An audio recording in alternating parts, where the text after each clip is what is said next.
Okay. Alrighty, guys, what's up? We're going to be going live here in just a second. In fact, I think we are for the NOXUS finals, guys. We're excited to get this second to last casual esports amateur league season 0 finals underway.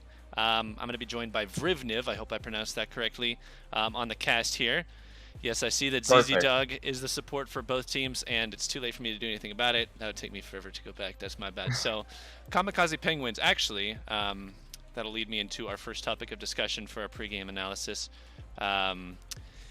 The Dream Daddies do have their full roster for tonight. They're the #1 seed coming out of the NOXUS League. Kamikaze Penguins is the 2 seed.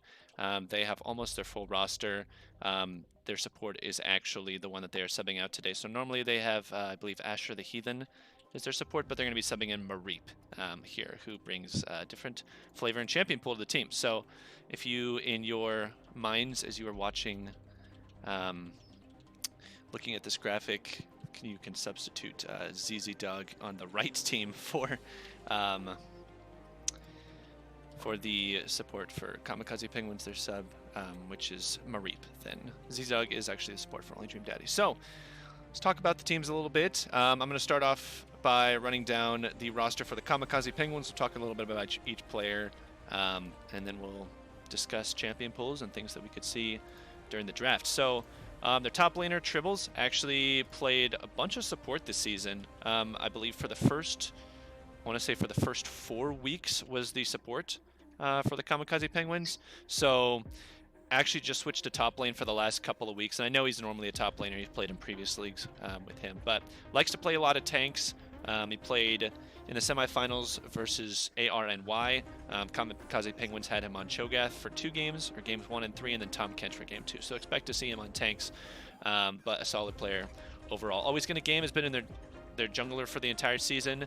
Has a fairly diverse champion pool. We've seen a lot of Amumu, some Rammus from him.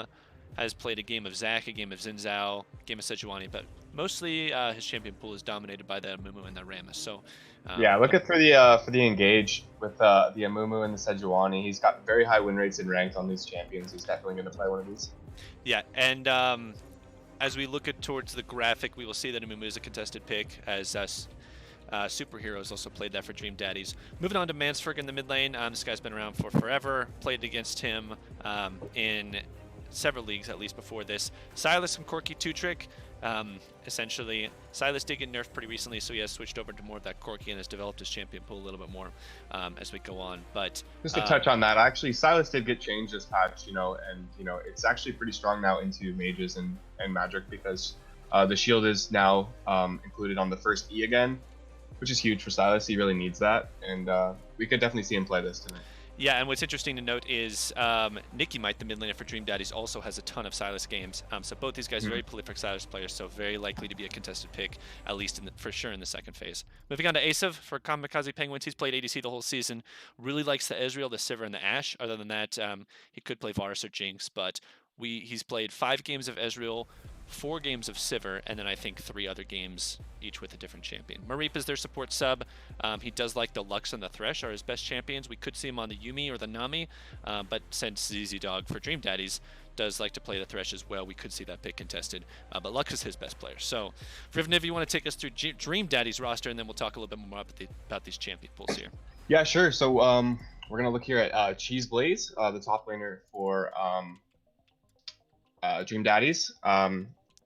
And he has 164 games on Urgot. That's it's a pick that he's probably going to look to get. Lots of experience on the champion, and then with Fiora and Kale having a very high win rate on Kale. So these are probably some of the champions that we could get from him tonight. Mm-hmm. And then SSC Superhero is the jungler for Dream Daddies, and we could see from him tonight probably more engage, always Gonna Game. Yeah, they have very similar champion pools. Yeah, very similar with the Amumu and Volibear. So I've been seeing a lot of Volibear more played nowadays. I think it's a great pick. So definitely a pick that could come out tonight as well. Yeah, we actually saw that in the Demacia finals that we cast a little bit ago, the jungler for the winning team Insignia actually played a lot of Volibear, so quite common here in the CEAL. Yeah, I think it's a great pick for sure. Now looking at the mid laner, Nikki Bite. Is that how you pronounce that? Yeah, I want to say so. I don't know these guys for sure. Nikki Yeah. might. I'm gonna go with I'm gonna go and say that. Yeah, another Silas player. So super weird that these two mid laners, some Silas one tricks looks like it, like Silas mains. So definitely should be a contested pick. You might even see it first picked in the draft for these teams, or straight up banned just to test the limits of their pool. And then we see Karthus, 103 games played this season. I don't know if it's that good mid lane. I'm a mid laner myself, and I haven't played a lot of Karthus lately, so I don't know, but maybe we could see that. It's decent. I mean, it went through a big jungle phase pretty recently, and I know a lot of Karthus players are really not favoring it in the mid lane. That being said, if you're comfortable enough on the champion, it still has its very clear strong suits and win conditions, and you can still make it work. So if he gets his pool pinched a little bit, we definitely could see him on the Karthus, and I expect him to do good things on that champion, regardless if it's staying in the meta right now. For sure. And then we move on to I Only Renekton. Looks like a top main by what I'm seeing, a lot of Ribbon and a lot of Renekton, but in the AD carry pool, he does have the Vayne and the Draven. So two very high skill cap AD carries. Yes. Especially with the Draven and the Vayne. So we could see from the other side we have Azov plays the more the safe AD carries. Ezreal, Ashe, looks like Sivir, and we have the polar opposite on this side. So it'll be really nice to see how those two playstyles clash together. Very different. We've seen a lot of players with similar playstyles in these teams, but definitely different are the two AD carries. For sure. And then one more, looking at ZZ Dog. Don't see a lot of supports in the pool, but we are in the OPGG, but we're looking, Thresh, Braum, Pike, some just engage and utility tool supports that he'll probably bust out tonight. Yeah, two champions, I guess, he's played twice in the league. He's played Braum twice, Karma twice. He played a game of Bard and Nami. So while his maybe solo queue champion pool would suggest he could look to Thresh or Pike or maybe even Yuumi, I expect him to go either tank, utility, or mage supports there. So we could be surprised with anything, but his support pool is pretty standard overall. Yep. And that's it for Dream Daddies. Yeah, so a couple of picks we want to highlight. You can see the column in the middle on your display. It looks like we're going to be getting into a game, or the draft started pretty soon, but while we wrap up here, the column in the middle is contested picks that we could see prioritized in the pick ban. Cho'Gath, Vrivna was highlighting to me, that could definitely be, I think Triples favors that a little bit more, but Cheeseblaze has actually played a game or two of that so far this league, so definitely could be a go-to top lane tank for whatever team wants to prioritize that. Doesn't have too many counters in the top lane. Fiora you could expect to see against the Cho'Gath. Urgot actually does well into tanks as well. But Triples could look to early pick the Cho'Gath or even Cheeseblaze there. Jungle, Hecarim and Amumu. Definitely the Amumu could be picked early. I know both of them play Hecarim as well. But we'll keep an eye on those two junglers, maybe first or second rotation to leave. What about mid lane, Vrivniv? Yeah, the Silas. I mean, it's going to be so weird to see how the draft happens with two Silas one tricks. And for Mansberg with the Corki, I do think Corki's in a really good spot right now, especially Nico too. These are the champions on his side of the matchup are, in my opinion, way better than Karthus and Zilean. Yeah. So we'll just see how it works. I'm super excited to see who's going to get it. I kind of want to see one of them at least on it, so hopefully it doesn't get banned. For sure. The Ashe is the AD carry. I know that's one of Asav's. He's got the Holy Trinity of AD carries: Ezreal, Sivir, and Ashe for him. I don't know, unless we see Ezreal or Sivir banned, I feel like he'd take one of those two. I Only Renekton has played a couple games of Ashe, but not really this season. More or less in his OP.gg profile than what we've seen. But it is a pick that could get picked up by Only Renekton. Not as much of a contested pick as some of our other roles have seen, but still something that we can keep in the back of our minds. We just recently talked about the support pools. Yeah, ZZ Dog versus ZZ Dog is the true PogChamp matchup. Kamikaze Penguins, if you're just joining us, their support is not also ZZ Dog. It is Mareep, and coincidentally the only substitute that these teams are fielding today. So support pool, like we talked a little bit about, Lux and Nami. for Mareep. Those are some of his unique champions. Both do play Yuumi and both do play Thresh, so we could see at least the Thresh for sure contested. But Yeah, Yuumi is whoever gets Yuumi. I mean, you gotta ban that. I mean, the cat is too much. I cannot stand playing against the cat. So yep. yeah, we'll see. We'll see what gets through. I'm excited for this draft. Yep, and it looks like we are going to be getting things underway pretty soon here. All 10 players have loaded into the lobby. Casters are set, and we're going to get this thing underway. Dream Daddies have selected blue side. They are the #1 seed going into this. Again, if you're not familiar with the playoff format, we did have a gauntlet style format for this specific NOXUS league, in which we saw the 5th seed playing the 4th seed, and I believe it was Glorified Banner Minions who came out on top of that one. They played Arnie, and Arnie won, who then had to play Kamikaze Penguins, and I remember casting that a couple of weeks ago. The Kamikaze Penguins won in a very close 2-1 finish, and then this is going to be the finals. The #1 seed Dream Daddies, who went 8-2 during the regular season, versus the #2 seed Kamikaze Penguins. So not a whole lot else to highlight, I think, before I think one thing we can cover is, the fact that when these two teams did play in the regular season, like, it was a tie, right? So yes, could be really close coming into a best of 5, and who knows what could happen if the teams went 1-1 in the regular season. Yep, and that was actually week 5. The most recent week and it was the only the only game that Dream Daddies fielded their entire roster that will be starting today. So we will direct our attention to the new screen as the pick ban phase has started. Dream Daddies opening up with the Vygar ban, not wanting Mansford to get his hands on that. Yeah, interesting. I mean, he has played it, so I see it. With blue side, they're probably going to look for the first pick Silas. I think that's probably something they would do. Yeah, and the Vayne hover here. That likely is to be locked in. That's definitely against only Renekton. Vayne is his most played on his profile, and he played it also in the league as well in their 2-0 win versus Galactic Pirates in week 4. So no surprise for them.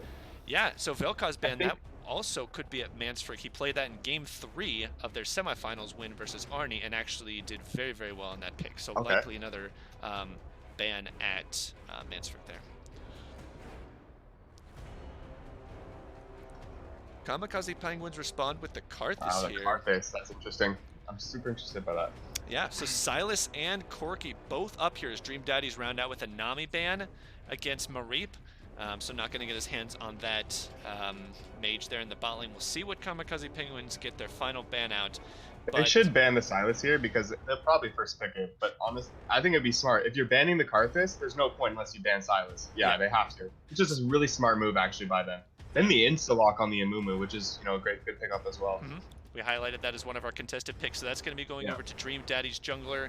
Superhero is going to be on that Amumu. A big takeaway from Always Gonna Game is that's by far his most played champion. So I expect Kamikaze Penguins to take their jungler right here. It's going to be the Volibear, Hover, and Lock. So that's going to go over to Always Gonna Game. Another contested pick, but he's free to pick that champion since the Amumu's already taken. So for Kamikaze Penguins, Corky is still on the board. We'll see if Mansford wants that. That is still open. The Cho'Gath is available, although I don't know if they'll take their top right away. They might lock in a support. If so, I expect a Thresh or a Lux here. We'll see. They've got about 8 seconds left. And do Dream Daddies just, lock the Zillion here? Because, that's something that you can pretty much lock, and there's no really counter to Zillion. True. So I'm curious, to see. And they're probably going to do it. So you're right. So that Zillion lock-in likely going to be for their mid laner Nikki Might, although technically could go to ZZ Dog, but I haven't seen anywhere near as much Zillion in his play. Urgot was the lock-in their top laner, so that's going to be Cheeseblaze opening up with by far his best pick so far this season. So 2 very safe, very strong solo laners. Mansford has the counter answer in the mid lane, but the Cho'Gath, like we expected, getting hovered by Tribbles. And it's going to get locked. It is locked. So I was telling you, we definitely talked about this Urgot Cho'Gath matchup into the top lane, and I guess both teams very comfortably letting each other have those 2 strong champions. So we'll see what the second round bans are. Draven is the opener for the Penguins. Yeah, and now, I mean, if you're Dream Daddies, you should really target mid lane here. If this is, the mid laner that plays a lot of Corky, I think you have to slap it down here and not give it. It's going to round out their comp really well if they get the Corky, so we'll see what they decide to do. Yeah, in a 2-tank composition, what they're building now, you definitely have to have a lot of damage from the backside if you want to There it play a is. solid front to back. So the Corki ban will be locked there. Surprised Mansford didn't take that earlier on in the draft, as it is one Yeah. of his best champions. So bit surprised they let it get banned here in the second phase. Nico as well, so he still will have Syndra Wow. available, I think. His pools got Yasuo. pitched really hard. A lot of big bands coming out here. Draven, Yasuo, and Nico. I mean, was especially the Draven. This AD carry got knocked off of the two main champions of his. So we'll see where this leads. Yeah, curiously And enough, restaurant. Yasuo was the actually a ban against I only Renekton in the ADC for Dream Daddies. Did play that once Yeah, in the you're final right. game of the regular season. So Swain here, and we have seen this once from Ace, or no, that wouldn't be Ace if that's I only Renekton maybe playing that Swain. I'm not sure if This is that's super interesting. Could be a Swain bottom. Maybe a Zillion support. I don't know. Like there's so much flex options with this. yeah, you're But right. Swain is super buffed right now. Very strong. Every single time I've played against it or with on my team, I feel very Yeah. So and are they gonna switch off of it? Yeah, they swap it to the Yeah. Taric and lock Okay. that. Tristana's the hover, so pretty solid 2v2. Not a lot of kill pressure early in lane, but definitely can push when they need to. So if they lock this, that'll be a pretty well-rounded bot lane for them. The Thresh lockup, Yeah. we didn't talk much about that, but that is definitely one of the contested picks. So Mareep happy to get his hands on that, as it is one of ZZ Dog's best champions. So Ashe now is the final pick there for Nice. Only Renekton. So he will lock that in with the Taric. Lots of CC and What's the mid laner? So Mansford has a couple of champions left in his pool. Spicy pick here would be the Kiana. We've seen a few games from him on that. That'd be Rengar, however, nice. likely not to get locked in. Syndra is another one of his picks that we could see. He's played Malzahar as well. I don't know about Syndra and Azillion. Personally, don't like it. I mean, yeah, Syndra is going to go locked here. But yeah, not a lot of kill pressure onto the Zillion. It's going to have priority. We've seen this matchup actually in LCS pretty recently. So Syndra will be able to shove in the wave when Zillion doesn't have enough mana early on to spam out those bombs. But the Zillion ult just kind of counters what Syndra wants to do as far as kill pressure, but you still have the opportunity to get priority, shove out the lane, and then go look for 2v2s with your jungler, look to roam or something like that. For sure. So. Super great wave clear on Syndra. I'm pretty sure we both played the champion a lot. So, I'm definitely familiar with this matchup, and you pretty much just go even, but you do have mid prio, which is, probably what they're going to look to do with Volibear, and maybe get some invades off on the Amumu or whatever. So. Indeed. So we're going to be hopping into the client draft, and we'll get to watch those bands go by and then have another 3-minute spectator delay. So we got a bit of time to talk about these team comps, and it looks like they're remaking the lobby. Yeah. 1 sec here. So focus on getting you guys in there. Are they all leaving? Okay. I like your in-client status. Hashtag not bitter. Speaking of which, we need to Apparently I'm not an all-star, just a mid lane champion. yeah. Apparently. Speaking of which, we get to announce the NOXUS All-Stars. Let me go find those real quick. Now might be as good a time of any to do it if we've got a little bit of delay. So see if I can track those guys down here.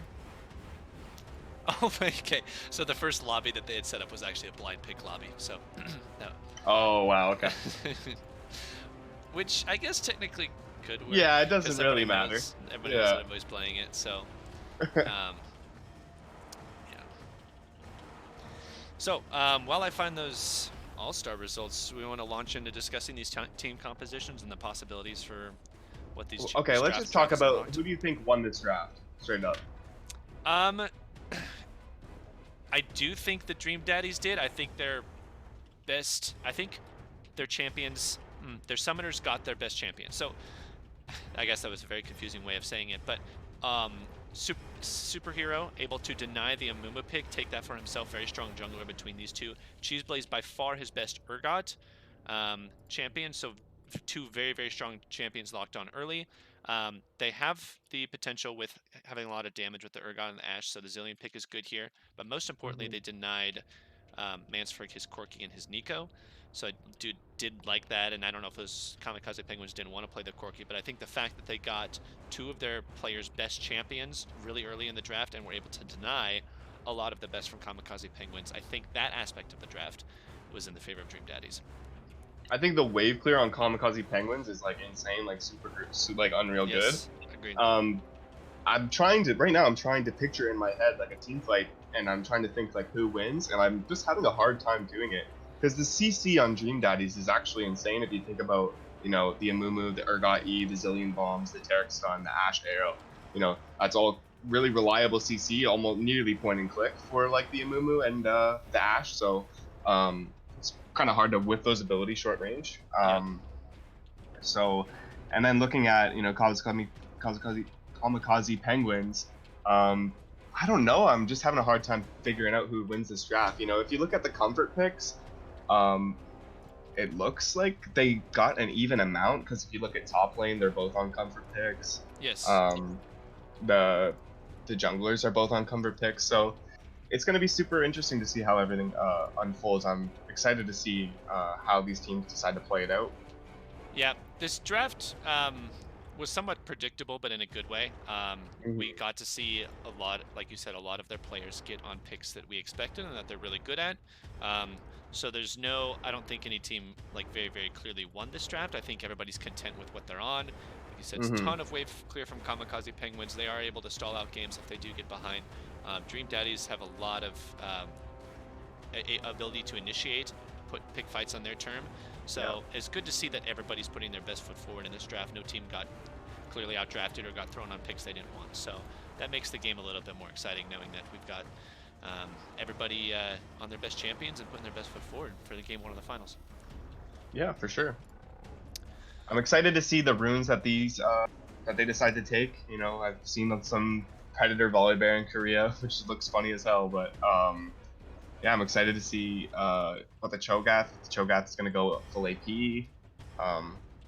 Yeah, I don't know. We have seen. Yeah, Amumu is much more likely to go AP, I think. But we have seen Rod of Ages on Cho'Gath, at least a lot in this league. A bunch of different players have started that out as an early sustain item to go for, but I think with the Zillion, 100%. I think you have to go AP Amumu here. I mean, you could pretty much have 2 lives if you're the engage tool. If you go full AP, you can just one-shot their whole team. So, and you have the Zillion to bring you back. So, I think that's a really nice tool with the Amumu. Actually, I never really thought of that until I seen this draft, but that would be really awesome. Yeah, that's a good point. And to elaborate on that a little bit, we didn't really talk about the synergy between the Tarek ult and the Zillion ulti. A lot of invulnerability and ability to not die there. So the fact that if Urgot goes Bruiser, like you said, Amumu goes damage. Now with the Amumu and the Zillion, they have 2 AP threats and then the 2 AD threats with the Urgot Ash. The composition actually has the potential to do a lot of damage and yet not die with the tools that Zillion and Tarek have available to them with their ultimates. So. Yeah, the more I look at it, I definitely see Dream Daddy's draft as the win here. The more I just picture everything, but you never know. We'll see how they decide to play it out. Yeah, they got everything they wanted. Essentially, even with a lot of mid laners left on the table, they elected to take the Zillion. So I think they had that planned for the specific composition. But I definitely see this doing a lot of damage and tanking a lot of damage as well. And the ability to engage from long range with the Ash. I think Urgot will have priority in top lane early. Zillion won't in mid lane, and likely they won't in bot lane either. So early game Kamikaze Penguins could make some moves with the Volibear, given likely mid and bot priority. But we'll see if the Volibear decides to, always gonna game, decides to charge around and do stuff there. So what's going on with the draft right now? Their ADC, I think, DC. Let me check my answer message. Yeah, ADC's internet DC'd. They're going to use this as part of their 15-minute pause time. So since they were all in lobby and ready to go, they're not going to lose any bans for this. So this is just going to kind of use their pause time for this one. So still a little bit of time, and I'm still trying to track down this All-Star votes because this would be a perfect time to announce that. But Scattercat, are you there in the chat? Can you send me those? If not, I'll find them somewhere. But Ansem, if you're in the chat, can you either message Scatter, see if you can find those for me? I know he messaged last time when I casted the Demacia, he just shot me the All-Star voting results, and I'm trying to scroll up through the chat and find them, but maybe I can try some tribute. Oh, never mind, I got him. Okay. So, NOXUS All-Star voting. This is going to be interesting. I haven't gotten a chance to take a look at these results. But, let's see how it played out. Okay, so, oh nice, ASIP's back. So they're going to be hopping into the client draft, but in just a second. So I estimate about 5 minutes until we're ready to go. Yep, they're hopping in. Okay, so for NOXUS top lane, the third place for top lane was from Arnie, Era Avery. Interestingly enough, he played mid, I think, in their semifinals. But he won third place in the All-Star voting for top lane. Second place, he's in this game playing top lane for Dream Daddies. Cheese Blaze picks up the silver medal in the All-Star voting for Noxian top laners. And then the #1 vote getter was CCK Roscoe, who takes about 32% of the vote, I want to say. So congratulations to CCK Roscoe, your most voted All-Star for the top lane. Moving to the jungle, third place. Actually, I believe it is a tie. Can't really tell. There's no numbers specifically on this graph. I believe it is a tie between actually one of the junglers here for Dream Daddies, Superhero, and Regulador, I believe, who is also from ARNY. So tied for second place there, and by far, with nearly 50% of the vote, the Noxian Jungle gold medal goes to Randomonium from Glorified Banner Minions. So congratulations to Randomonium, is the #1 All-Star for Noxian junglers. Move down to the mid lane. We have another tie for second place. Nikki Might, a mid laner from Dream Daddies. Again, sensing a theme here. Second place for all of these guys. And also Sigma Atheris from Galactic Pirates. Their mid laner. That mid laner will tie with Nikki Might for second place. So, but first place, again, by a landslide with over 40% of the votes for Kamikaze Penguins, it is Mansferg taking home the gold medal. Congratulations to Mansferg, who is the #1 All-Star for Noxian mid laners.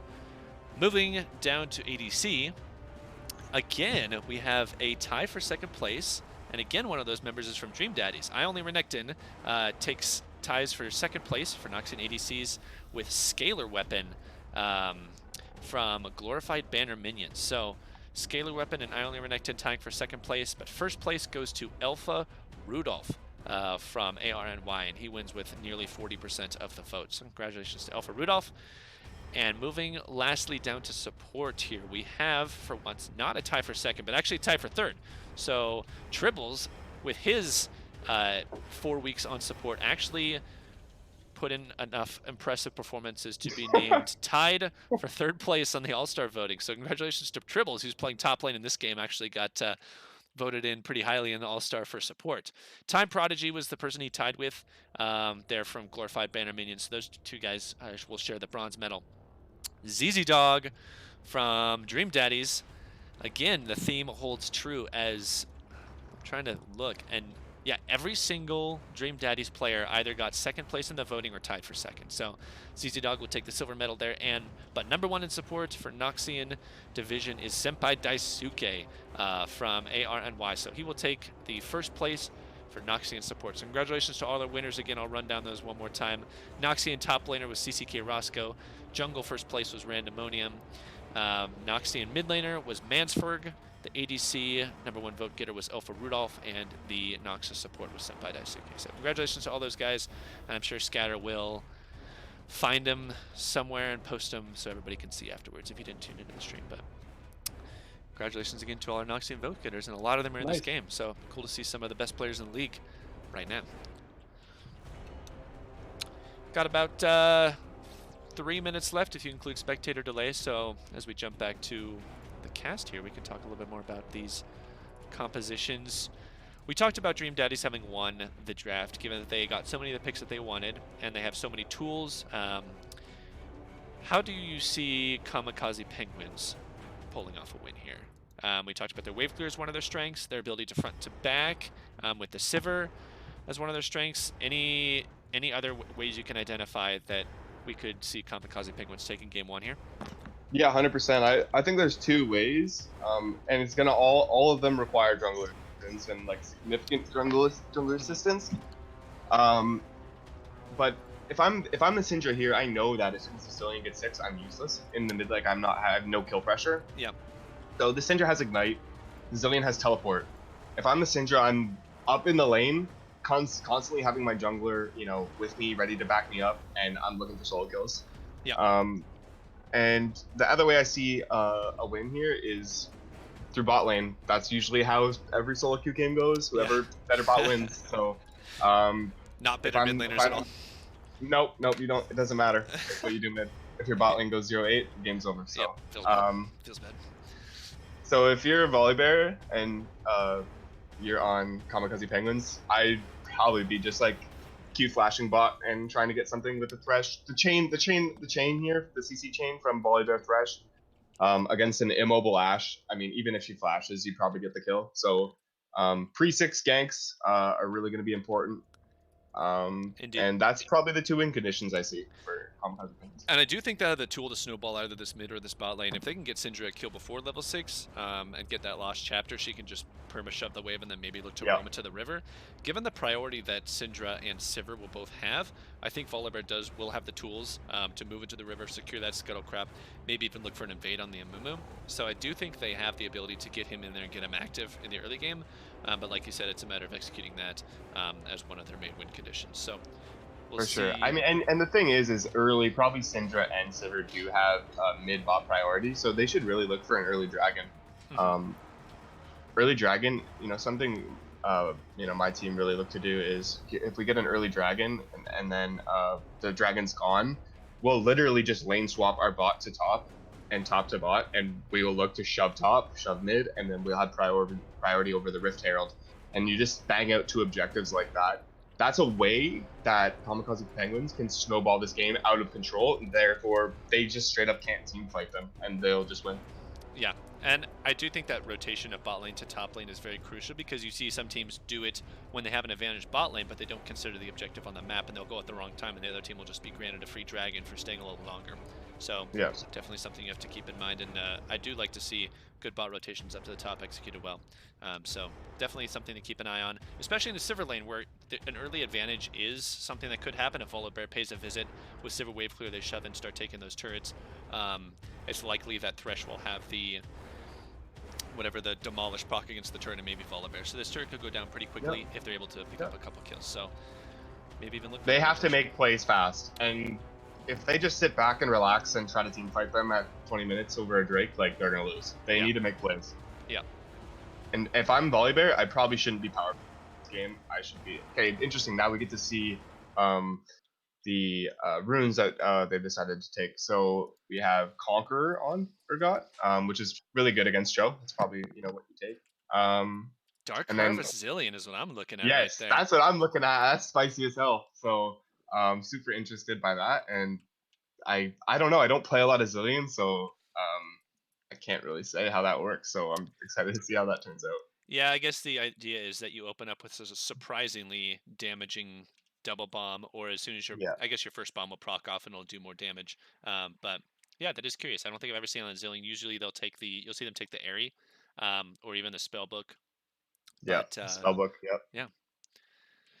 Our chat has pointed out very crucially that all of Dream Daddy's players have Flash on F. So from my perspective, they win. So they win. For them. Yeah. Yep. Totally agree. Yeah. No delashes, no defeats. So yeah, Arcane Comet's a good one as well.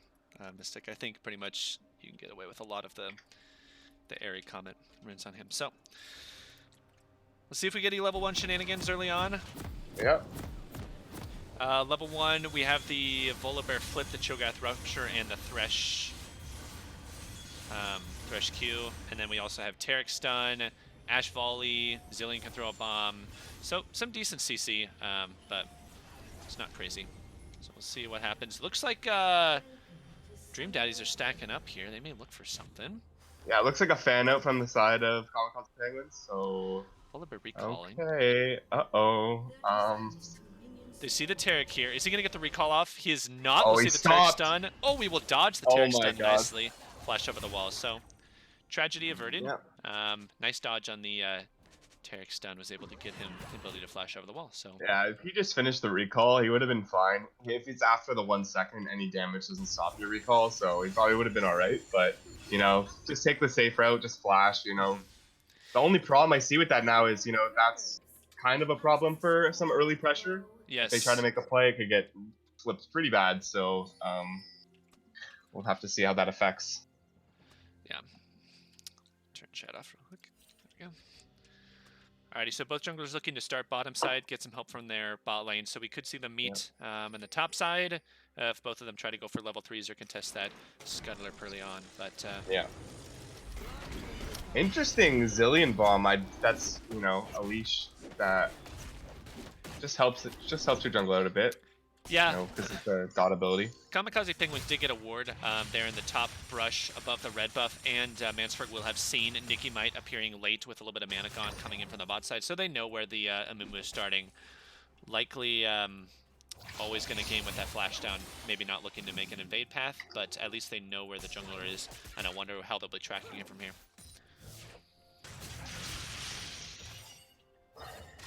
We see this Urgot getting priority in the top lane, and I expect it to continue this way. Cho'Gath does have the ability to sustain, but until he gets a lot of armor, I expect Cheese Blaze to bully that lane around a little bit.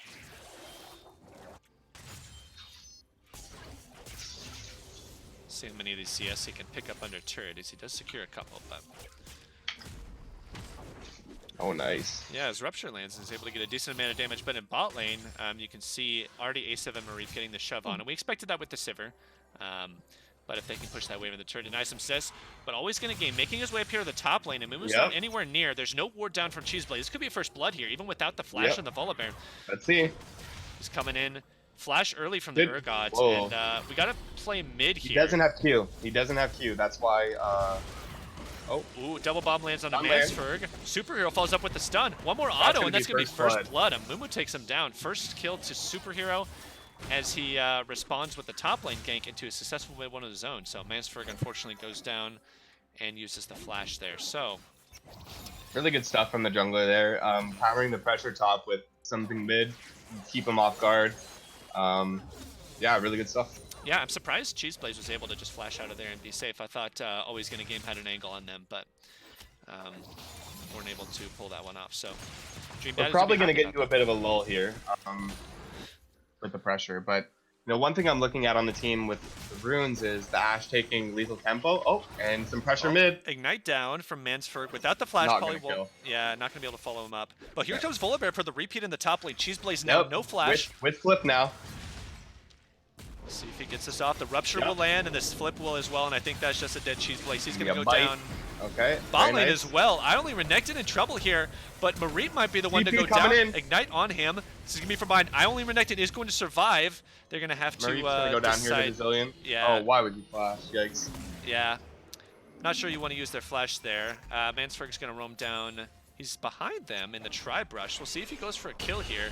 Would be pretty bold in the 1v3, but yeah, here he comes. So he's going to have that stun available. We'll see where he throws it out. Asif is full health. I think they just get... Only ready, but they have to do it quickly because Zillion and Amumu are Mansford's running out of mana here. He's got 2 more abilities in him. Oh my god, and the trade kill, very nice. Yeah, Mansford just has to get out now, and will get stunned there. Nikki might land the double bomb, just misses out on that. Mansford has to walk wide to avoid, and he does. Well played by the Syndra. He should be gone here, yep. That Superhero, maybe looking for a dive.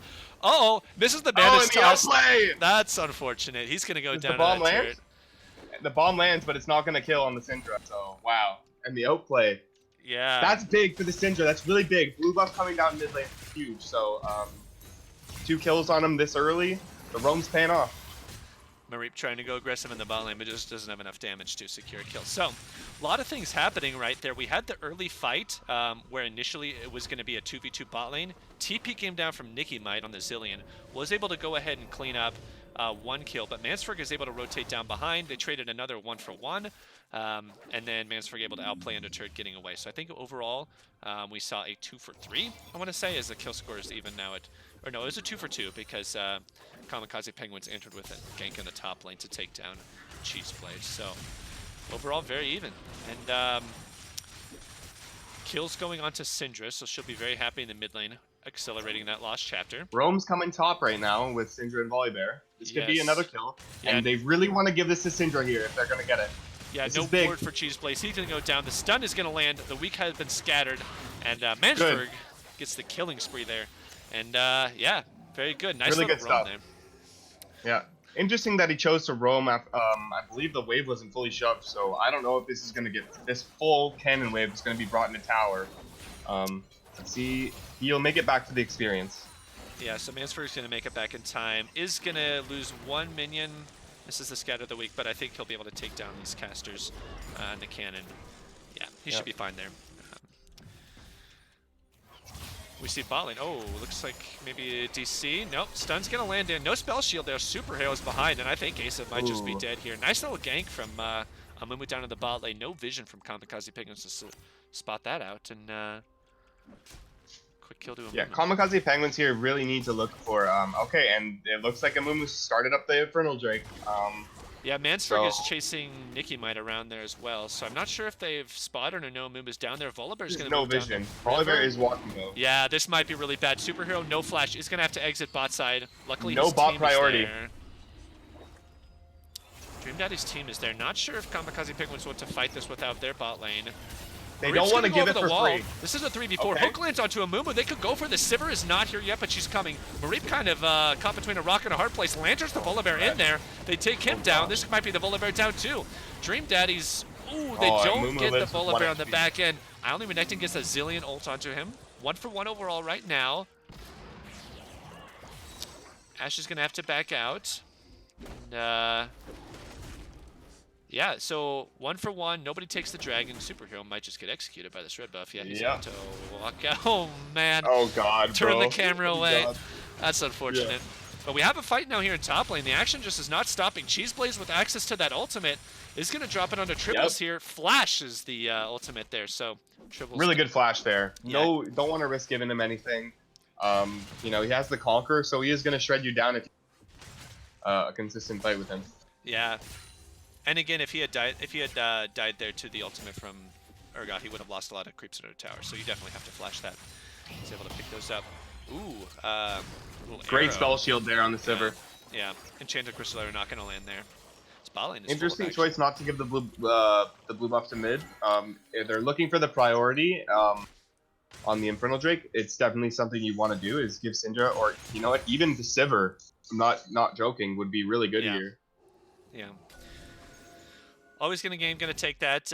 Mansford does have a nice little item lead. Does have the Blasting Wand as well as the Lost Chapter versus just a Tear and an Amp Tome from Nicky Might. So Syndra with nearly a 10 CS lead will likely be able to establish priority. But Amumu is hovering down bot lane. Yep. Not sure if he's on a ward. I don't know if they spotted him. Looks like it's gonna defuse there. Yep. Dream Daddy's bot lane pushing up. Don't know if they're gonna go for a dive. Superhero does have access to that Curse of the Sad Mummy. We'll see if they try and do anything there as top laners are getting pretty low. Walking in here. Hook lands onto ZZ Dog. A little bit of damage there. He drops the box. ZZ Dog goes down to half health. Superhero goes in there, but that's a minion. Very risky dive for them to try and pull off here. Yeah. Yeah, Sivir just clearing these boomerang buddies. Ooh, Hook does land, and the tower is hitting him. Only Renekton in big trouble. Asav with the flash, and the boomerang blade will take him down before the Terra ultimate lands. Great 2v2, but they gotta watch out. Amumu's coming in here from the side. Top laners is the. I don't know if support jungle can kill here. It's just Amumu, you know. And the Amumu, like we talked about earlier, we talked about the AP Amumu, which he should be going, but he decided to go tank. Yeah. This could be Dragon here. Kamikaze Penguins moving over towards it. Mansford, like we said, with the priority in the mid lane, and this is definitely the right call for them. Ashe still on their way back. Cheeseblaze with TP just coming up, but don't know if they're going to make a play off of it. The Amumu honestly should try to go for this. This is huge if Kamikaze Penguins get this. Nice. Good smite, and the Amumu is now over the wall. Revive onto him is going to be quite premature, as it does now wear off. Gonna flash the hook, and even though... Yeah. Both going to disengage. So big win for Kamikaze Penguins as they are able to secure the dragon and burn an Amumu and Zillion ult off of that. So that's huge for Kamikaze Penguins to get that. Oh there. No, Mansford solo kill. Amumu just goes in. Nicky might try to trade back. Is just going to get the one bomb, and Mansford could look for a second one here. Does have the flash. The Q. Oh, gonna get flashed by Nicky Might. Very, very close. Meanwhile, consistent action in this game. Yeah, here we go. Bot lane, always gonna game. Only Renekton, no flash. He's just gonna be dead. Gotta watch not to turn onto the Sivir, but Volibear gonna bite him, and that's another kill for Kamikaze Penguins. Things all around the map going in their favor. This is awesome. I love Volibear, man. Yeah. Yeah. I mean, this is huge for Kamikaze Penguins. Honestly, they're looking like they're gonna take this one. I mean, 5 kills. Oh, and a pause. Yeah. So. Yeah, about a 2,000 gold lead or just shy of. No turrets have gone down yet, so We'll see if they decide to focus on that or take the Rift Herald and use that to take down some turrets. Don't know if any plates. We've lost one plate in the top lane for Dream Daddies. They've taken one in the bot lane. I can't really see what the other towers have on them, but we have about 3 minutes before those expire. I like the pun in the chat. If we look at, what we talked about in the pregame about what's the win condition, and we talked about the Syndra getting ahead, I mean, the 5 kills on the Syndra is massive. Yes.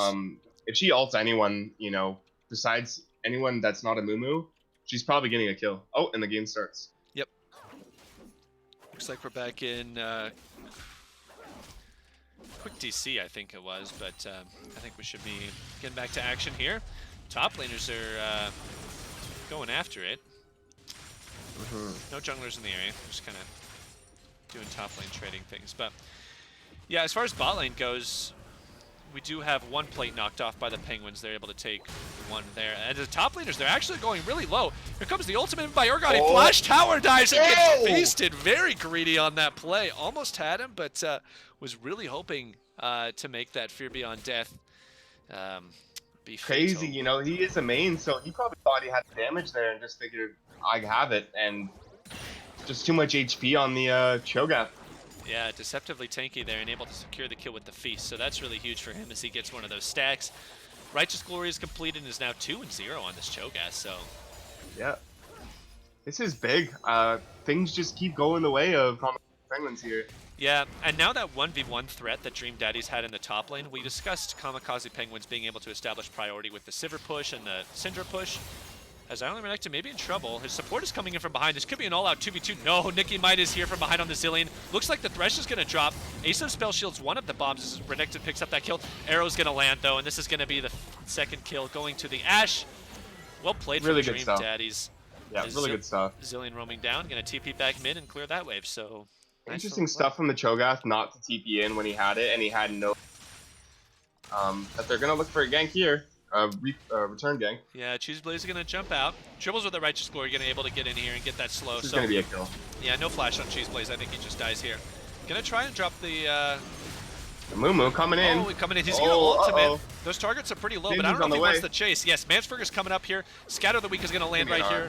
Bullabear picks it up, and Zilean just too late on that roam. Which to good response here. Really good response here from Kamikaze Penguins.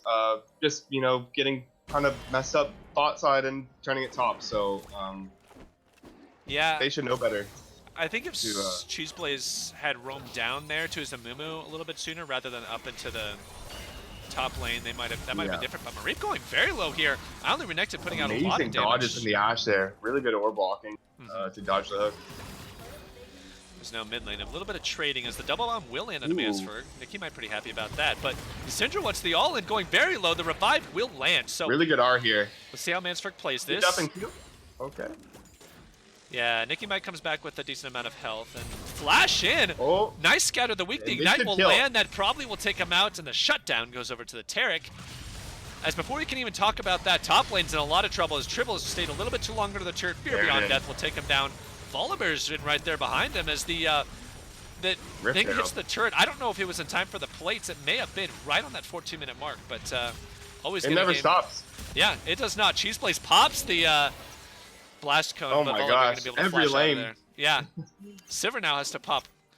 No, she didn't pop the ultimate. That was a lot earlier, but Only Renekton doing very well in this lane. Up about 25 CS and 4 kills to 3. Oh god. Nicky might. They shouldn't kill. I don't think it will. Oh, it was close. Wow, if you look at that sliver, eh? Yeah, that's insane. I'm really surprised by the Zilean damage here. I mean, it is absolutely nuking. Yeah. And yeah, doesn't have a lot of items either to look at. The Sork shoes doing work. A tier and an Amp Tome with some Sorks. I mean, and the Zilean is doing work. I'd be actually curious to see the damage. Yeah, we'll see if he picks up something when he goes back. Likely a Lost Chapter. Yeah, the Lost Chapter goes in there. So he's pretty close to the Archangels, but Mansfurg already has completed that Luden's Echo. So he's at a really huge power spike. And with the Dragon coming up here, there's going to be an Ocean. And the gold very even. Let's see if both these right now, what I think Dirty Pandas should be doing now is, okay, well, as I say that, 2 fights going on in the map. Hook doesn't land, but Superhero actually in pretty big trouble. Mansfurg does have access to that ultimate on the Syndra, and that might just be a dead Zilean, but or Amuma, but Zillion comes in with a revive, and now That's they've a turned get it. fresh. Mareep, he's going to go down. The Zillion ultimate is there to revive. Arrow just goes wide. Dodges the arrow. Mansferg is going to be there, but it's going to be a 2v3. Big time. Island Renekton is here. They've beaten the bot Congrats lane. to Flash. Always going to game in trouble. He's going to have to walk towards his turn. I think he's going to go down here as the healing passive kicks in, and the bomb will just not kill him. So, The bear. 1 for 1 overall. This is going crazy here as top laners want to get on the action too, and continuing to fight up there. The bear. Just can do whatever he wants. Still hasn't died. Yeah, so, but Dream Daddies here with pressure, going to walk down to the dragon. Not sure if they're going to be able to start it off. Would be a 3v3 overall if they decide to. Mansfer getting back on the map as well as Superhero and his Amumu. You know, I'm trying to sit here and oh my god, Big huge double bomb. Yeah, good flash and heal, otherwise he would have been dead. And I think that might be the call to start off the dragon. Not sure Mansfer can do much in the 1v4. But that was a fantastic double bomb. Might have just secured him the objective, but no, Mansfer just walks in and takes him out. Deleted. Yeah, pretty greedy of him to stay on, and all of a sudden what looked to be like a dragon for Dream Daddies, they surely will have to call this one off for now. Amumu is here, and Syndra does not have R, so they should be looking to pull the trigger. I know it's hard to keep the cooldown on this Syndra that's fed, but... Fight here in the top lane. Conquer proc from Cheese Blaze does have access to that Fear Beyond Death, is going to pull it, flashes out of the way of the turret. So, Urgot does find the solo kill there in the top lane. While it does not bear much relevance to this dragon play, very crucial for the Urgot to begin an Asif stepping forward. Here comes always going to game. Several pop. Eterical's going to descend. He's going to land on him just in time, but this is a 4v2 overall. I think both of them are going to die here. Superhero electing not to go over the wall. Flash forward by Asif. He won't go in. That's the tick. The Mumu ult is not yet up, so he might get traded back here in response. So Asif's life. Oh, the flash ultimate as Nicky Time gets the revive here. Double bomb lands. ZZ Dog trying to walk out of here. Is that Ignite going to tick down on him? It will. Superhero though in trouble. As the Syndra is huge. It's not funny anymore. Yeah. The 9 kills on the Syndra is no joke. These fights are insane, but overall, I think a 2 for 1, at least in the last half of that fight there for the Kamikaze Penguins. They're going to start off the dragon here. I'm trying to, sit here and dissect, what's a good macro play for these teams to make, but the fights, they just keep fighting, so they don't really have to make any decisions. Enchanted Crystal Arrow does land onto Mareep, but likely nothing will come of that as nobody else is near.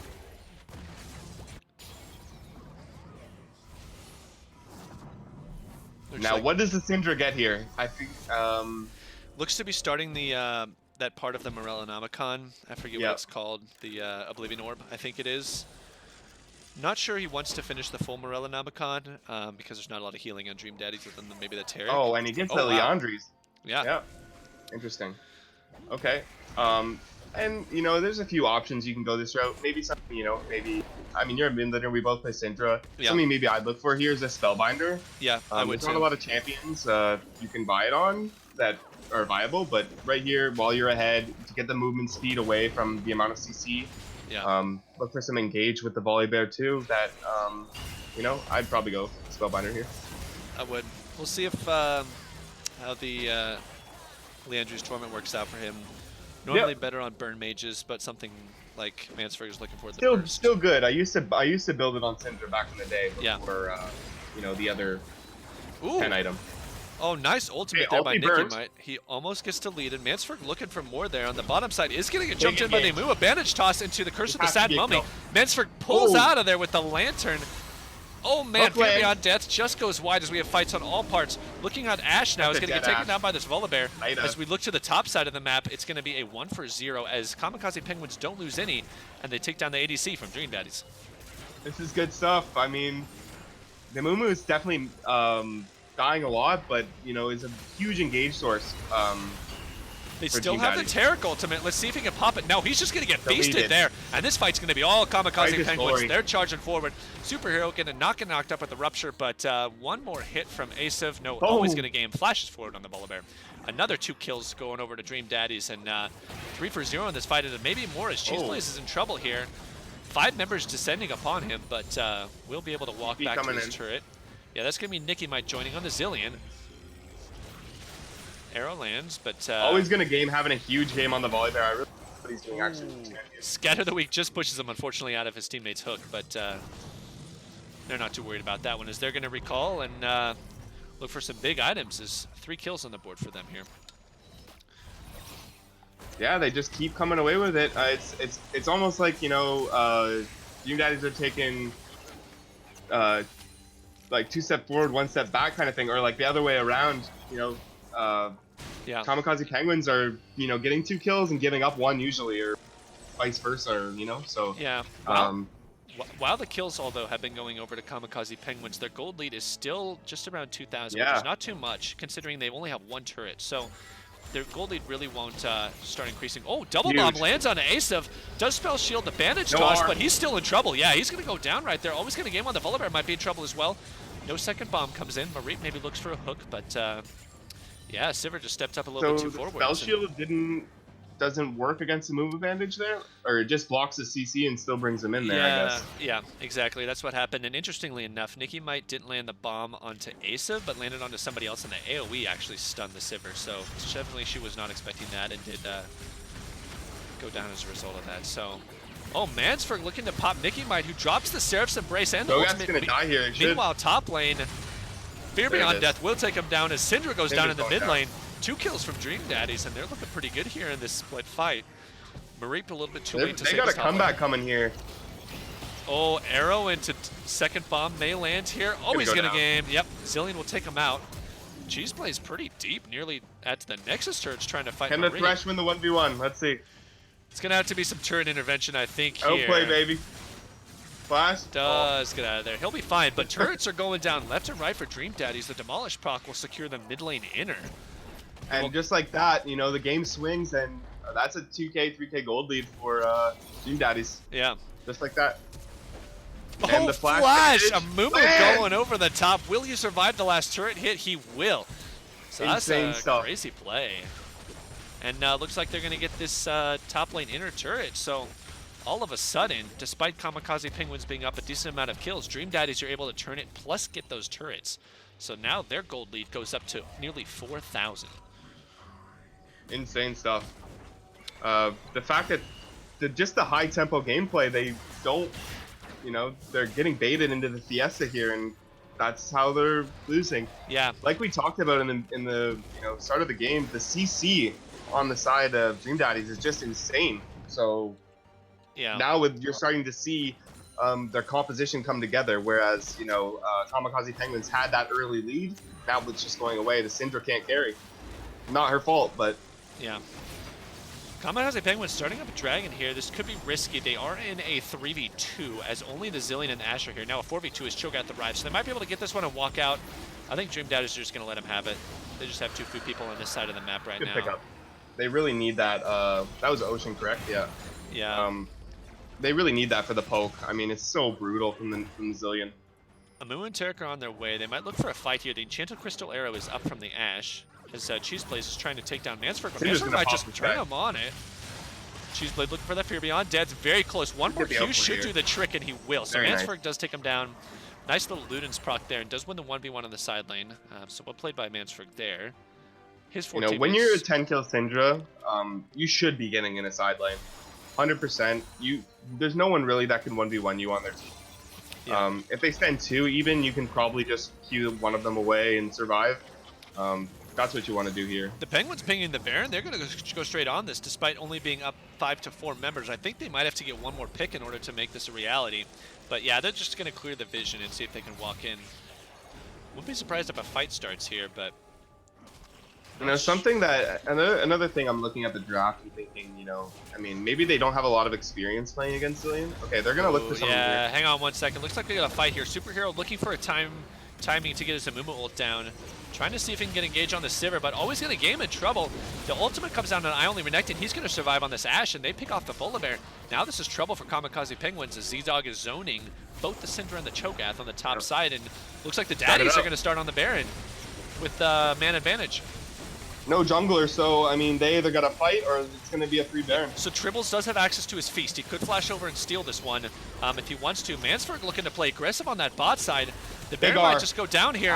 He's going to get in there with the Feast. It's low enough for him, and he steals it. Cho'Gath gets the Baron. Tribbles will take it away. Mansford lands a huge man. Yeah, huge 3-man scatter of the week, and this is going very favored for Kamikaze Penguins until the Urgot starts landing the damage. fight goes over to the Holy. Dream Daddies, and looked great there for Kamikaze Penguins as they steal the Baron, but The unfortunately, Quadra. gonna lose all 5 members. Big fight for Dream Daddies and Cheese Blaze there in the top lane. So, I mean, big steal. I mean, is it worth getting ace? Maybe? Yeah. Because they're just going to rip apart your base with their siege with Zillion if they get the Baron. So honestly, the ace might even be worth it there. I don't know. It looks like, you know, just a positioning error from the Syndra, there, walking up to the Urgot, and the Urgot just absolutely did work in that team fight. Yeah. She played very aggressive, which I think was good. It allowed some distraction for Cho'Gath to be able to get into the pit. But Kamikaze Penguins had already lost their jungler before that fight even started. So in long term, you're just never going to win that fight because you're down a member. Steal was great, and it ended up working for them because now all the 5 other members are up and they haven't lost any inhibitors due to the Baron, which is not on any of Dream Daddies because it was stolen from them. So I guess it could be worth now that they were able to survive the initial push when all 5 members of them were dead. Yeah, honestly, just the way everything turned out, pretty good for them. Could have been way worse. So, yeah. So Penguins looking to set up a little flank here on mid as the fighting really never does stop. They don't have any long-range initiates. Flash on Volibear. No. So Ashe and Terra are going to walk out of there. TP comes in mid from Zillion. Lumu's looking here. Also about to have flash.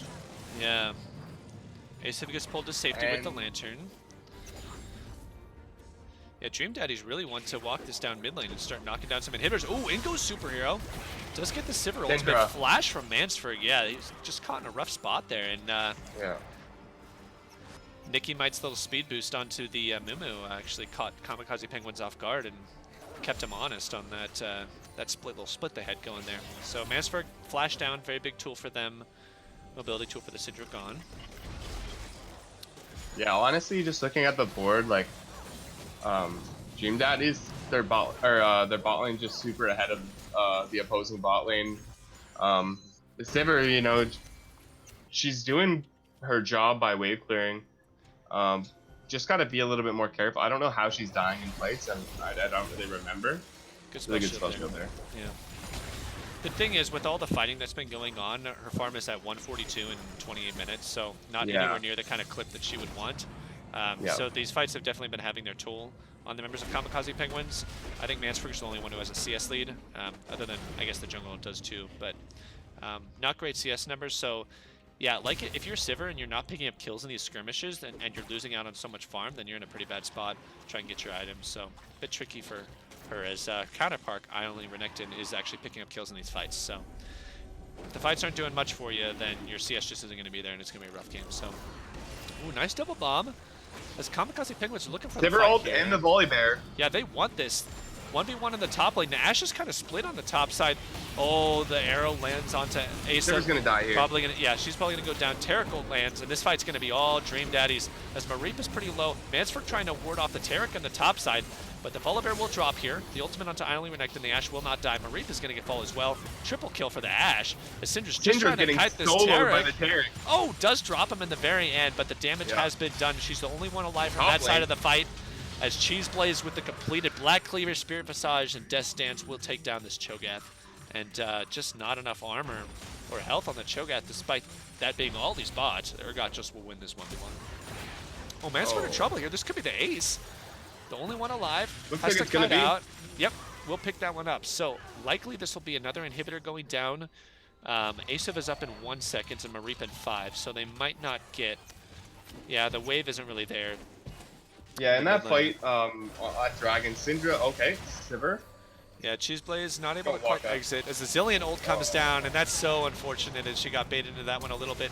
But Flash from always get a game. The members from Kamikaze Penguins, they have respawned, so Ione Renekton is in trouble here.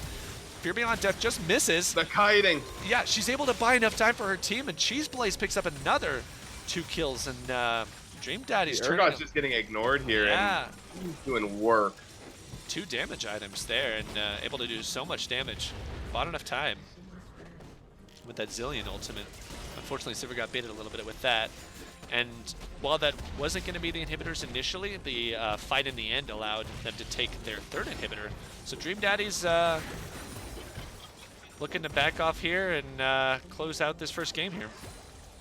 Yeah, I really don't see Kamikaze Penguins getting away back in this game now.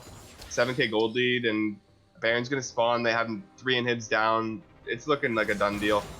Yeah. I only Renekton picking up his Phantom Dancer, so now it's kind of a 4 items to 2.5 lead for the ADCs. Versus the 2 item. Yeah. Sivir. Zillion, while being down a little bit in items, is always going to be useful with that ultimate and the ability to CC people with the stun. Yep. So, and then Urgot's just a monster on the side lane, able to actually pick up the Thornmail, complete that, along with 2 damage items as well. He's going to be unstoppable if he tries to split from his team. But they might just group here and look for the Baron. Is spawning in now, so always in the game. Kind of caught out here. Does take a lot of damage, and that is pretty crucial as he's going to have to get into the pit and try and steal this one if they want to have any chance of contesting. Uh-oh. Ooh, Mansford, he's caught out. He's going to get stunned, and that's going to be a dead Syndra. Terracolt comes down. Fear Beyond Death will get the fear. Always going to get caught out in the back line a little bit, and 2 members drop. The 3 are fleeing for the hills as TP comes in for the Urgots, and that's going to be it. Yeah, I think they only have the 2 Nexus turrets to kill. No inhibitors are coming up soon, so Triples and Asap going to try and do their best to hold off at this last turret, but here come the rest of the members of Dream Daddies. They're going to move on in.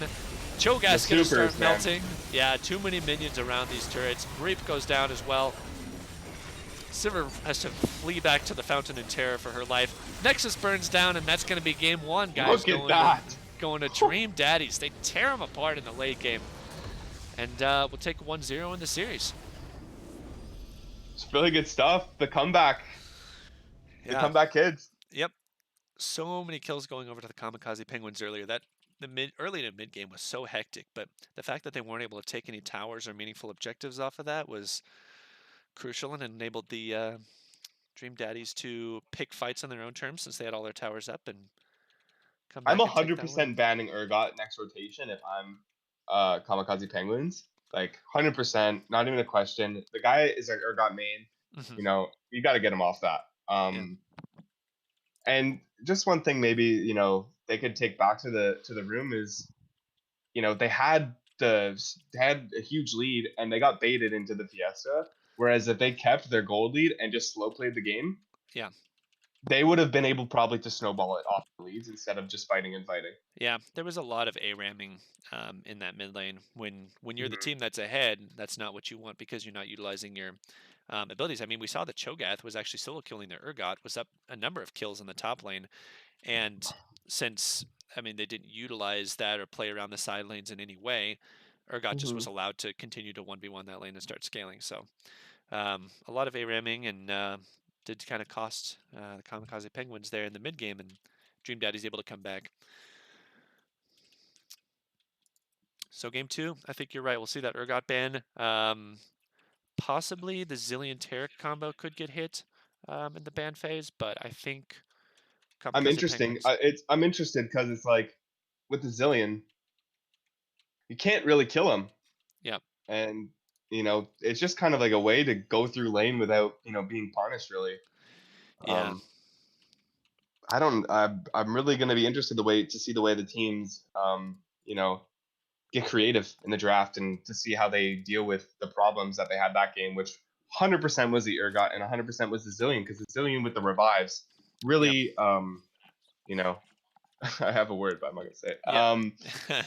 We have really baited them, into trying to get these kills. So we saw a couple of plays. I think I remember one fight down by the Dragon where Zillion Nikki might actually flashed in to get a last-second revive and turn that fight in favor of Dream Daddy. So that's something we've seen in this league, and likely Dream Daddy's plan here, because Mansford is clearly one of the best players for Kamikaze Penguins, if not the best.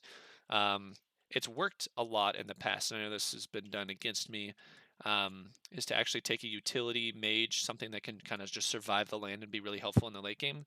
Because if you can concede the lane but actually be more useful in team fights and play team fight composition, you're actually going to come out on top and win that matchup in a sense, because you're essentially neutralizing one of the other team's best players by just picking something that doesn't play for lane at all. So, it depends. If you have one play style that's just kill, kill, kill, and then you get countered by a mid laner like Zillion that is just kind of like sleeper, and you yourself don't have a slow play style, then you're pretty much gonna just get baited into thinking you can consistently fight when you can't. How Yeah. many times do you think the Zillion ult proc that game?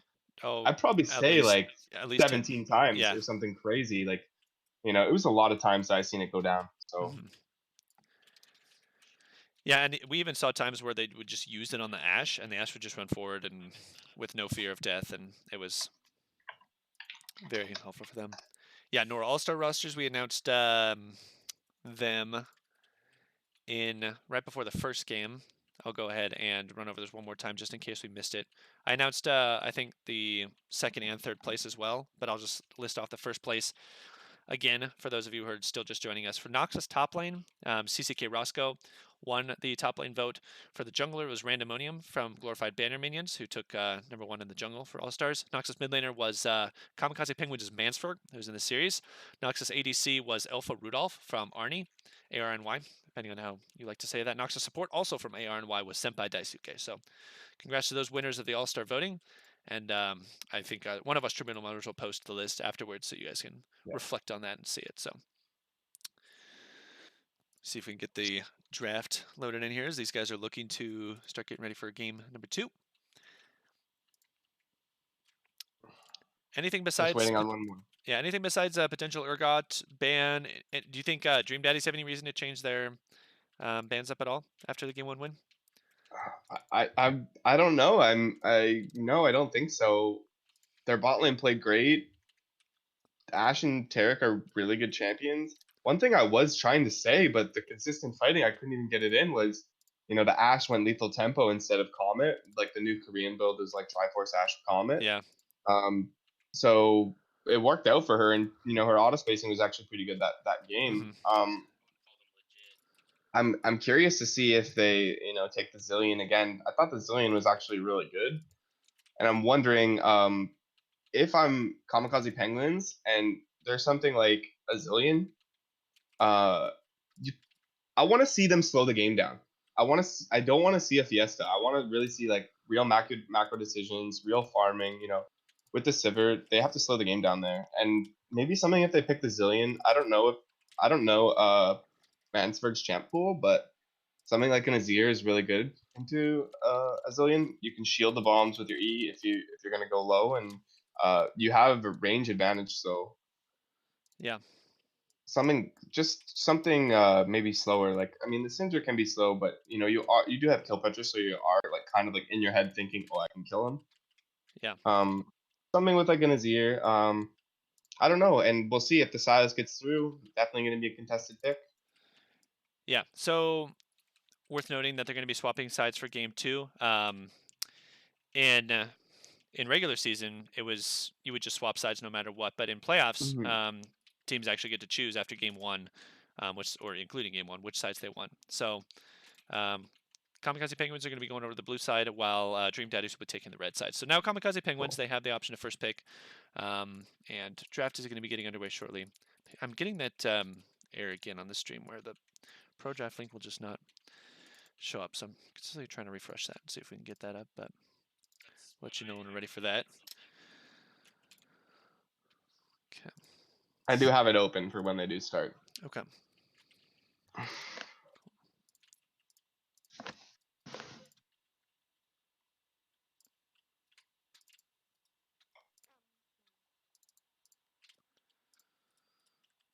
Yeah, Chad says Dream Daddies are all number 2 in their current roles. Yeah, everybody from Dream Daddies either got second or tied for second in each role, which is kind of cool to see. And a lot of different players from different teams got first place, so some good diversity in those guys.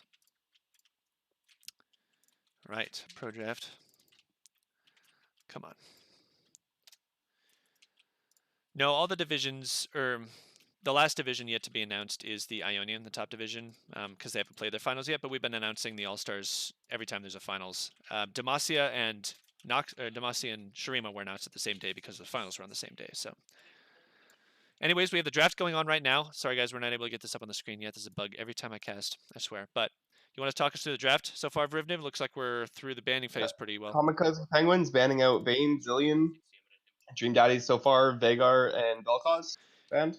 Yeah, the Veigar and the Vel'Koz are the same from the first game, but Kamikaze Penguin's obviously switching to that Zillion. And the Urgot is And going the to be taken off the Urgot, board as yeah. well. And Nami, wow, okay. The Nami was something I was thinking would be really good to pick into a Zillion. Um, if you get poked out, she can heal you back up. She offers good utility in team fights and stuff. I thought that Nami Sivir would have been really good to play that game. Yep. Indeed. We'll see what they first pick here. Kamikaze Penguins should be... Okay. They picked the Amumu. This should be a first pick Silas from Dream Daddies. They Yeah. don't. Because likely Mansford will want to pick that red up as soon as if it doesn't get taken there.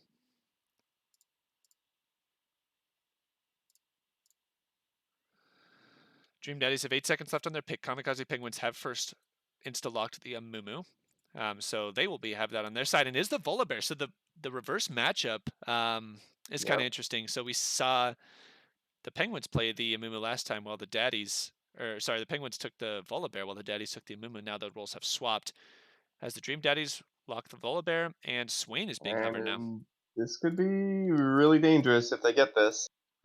This is a really strong pick right now. Oh, and the Silas will get locked. Nice. Okay. One thing I'm thinking quickly about the Volibear is it has been played support in Korea in LCK, so that is a potential thing. I'm not sure if their support has played it, but probably the jungle. But it can be flex. Yes, indeed.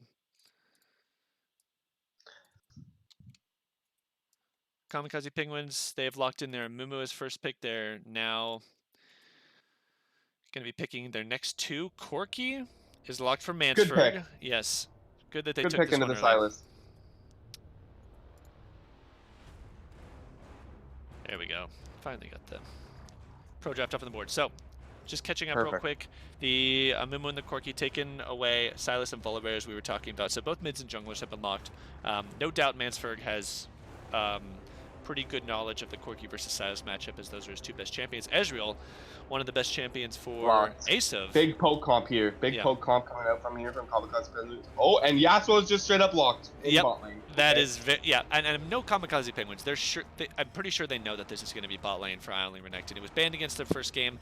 He's the only one that's played it there in the bot lane. So against the Ezreal, not a bad option because you can dodge a lot of the skill shots with your wind wall. That's a really good Braum ban. That's what they played with it the last time.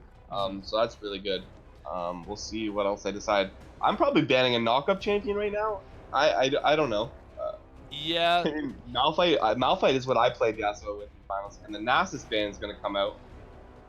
And Swain's just locked. Okay, I love this composition from Dream Daddy so far. I think it's awesome.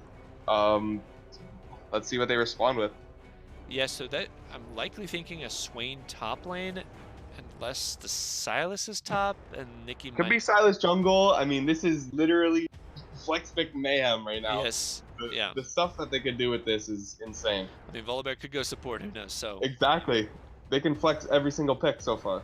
Cho'Gath gets yeah, Tribbles will take that again. I played the Cho'Gath the first game, and we'll be on that again.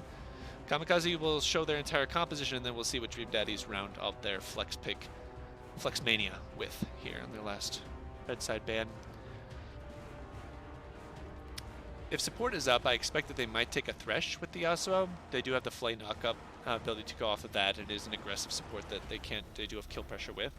So that's something that... and the Alistar, okay, this is a good pickup. And Malphite's locked, I knew it. So, okay. So wow. I think... What is getting picked here? Is it Volibear support, Malphite top? I don't know what's going on here. What do you think? I think it is going to be Volibear jungle. I think it's what we're going to see regardless. Silas is likely to be in the mid lane. I think it just has to be the Swain top. I know we haven't seen Cheese play this. And Malphite support, yes. I don't know what other champion would go support other than maybe the Volibear, but I think that has to be a superhero pick. I think that the Malphite is better in the top lane, or is just better in the top lane or the jungle. Just because you have with Volibear, you have a knockup every like 10 seconds with Q, whereas Malphite you need to wait like 100 and something seconds. We'll see how they decide to use it. Yeah, so we get to see pretty quickly what the composition is going to be. We'll see who gets locked in top lane as the client draft unfolds. And actually, I don't know if I'm going to show you guys the client draft here. But If I'm Dream Daddies, I'm probably not even locking champions in the right role with the right player. You know what I mean? yeah, And just trade last second. They have no idea. We have no idea where everything's going. yeah. Um, So now we get to see what Cheese Blaze and Superhero pick, and the Malphite is locked by the top. So is that Swain support then? that's troll maybe. I don't know what's going on here. Yeah, like you said, they could still be flipping that and holding the Malphite for support. They should be doing it, but I don't think they're gonna think to do that. But you never know. Kamikaze Penguins rosters, we haven't really talked about them much because of how much we're trying to figure out what Dream Daddies are doing. And we will get to them eventually, but so many comfort picks. Ezreal, best champion for Asaph. Corki is Mansford's best champion aside from Silas. The Amumu, the Cho'Gath, it's all, this is what they like to play. This is, again, another best foot forward composition for them. So Silas is mid. We didn't really expect him to go elsewhere. They still have, Dream Daddies still have the Swain and the Yasuo left to place. So Swain Okay, support. Swain support is kind of troll. I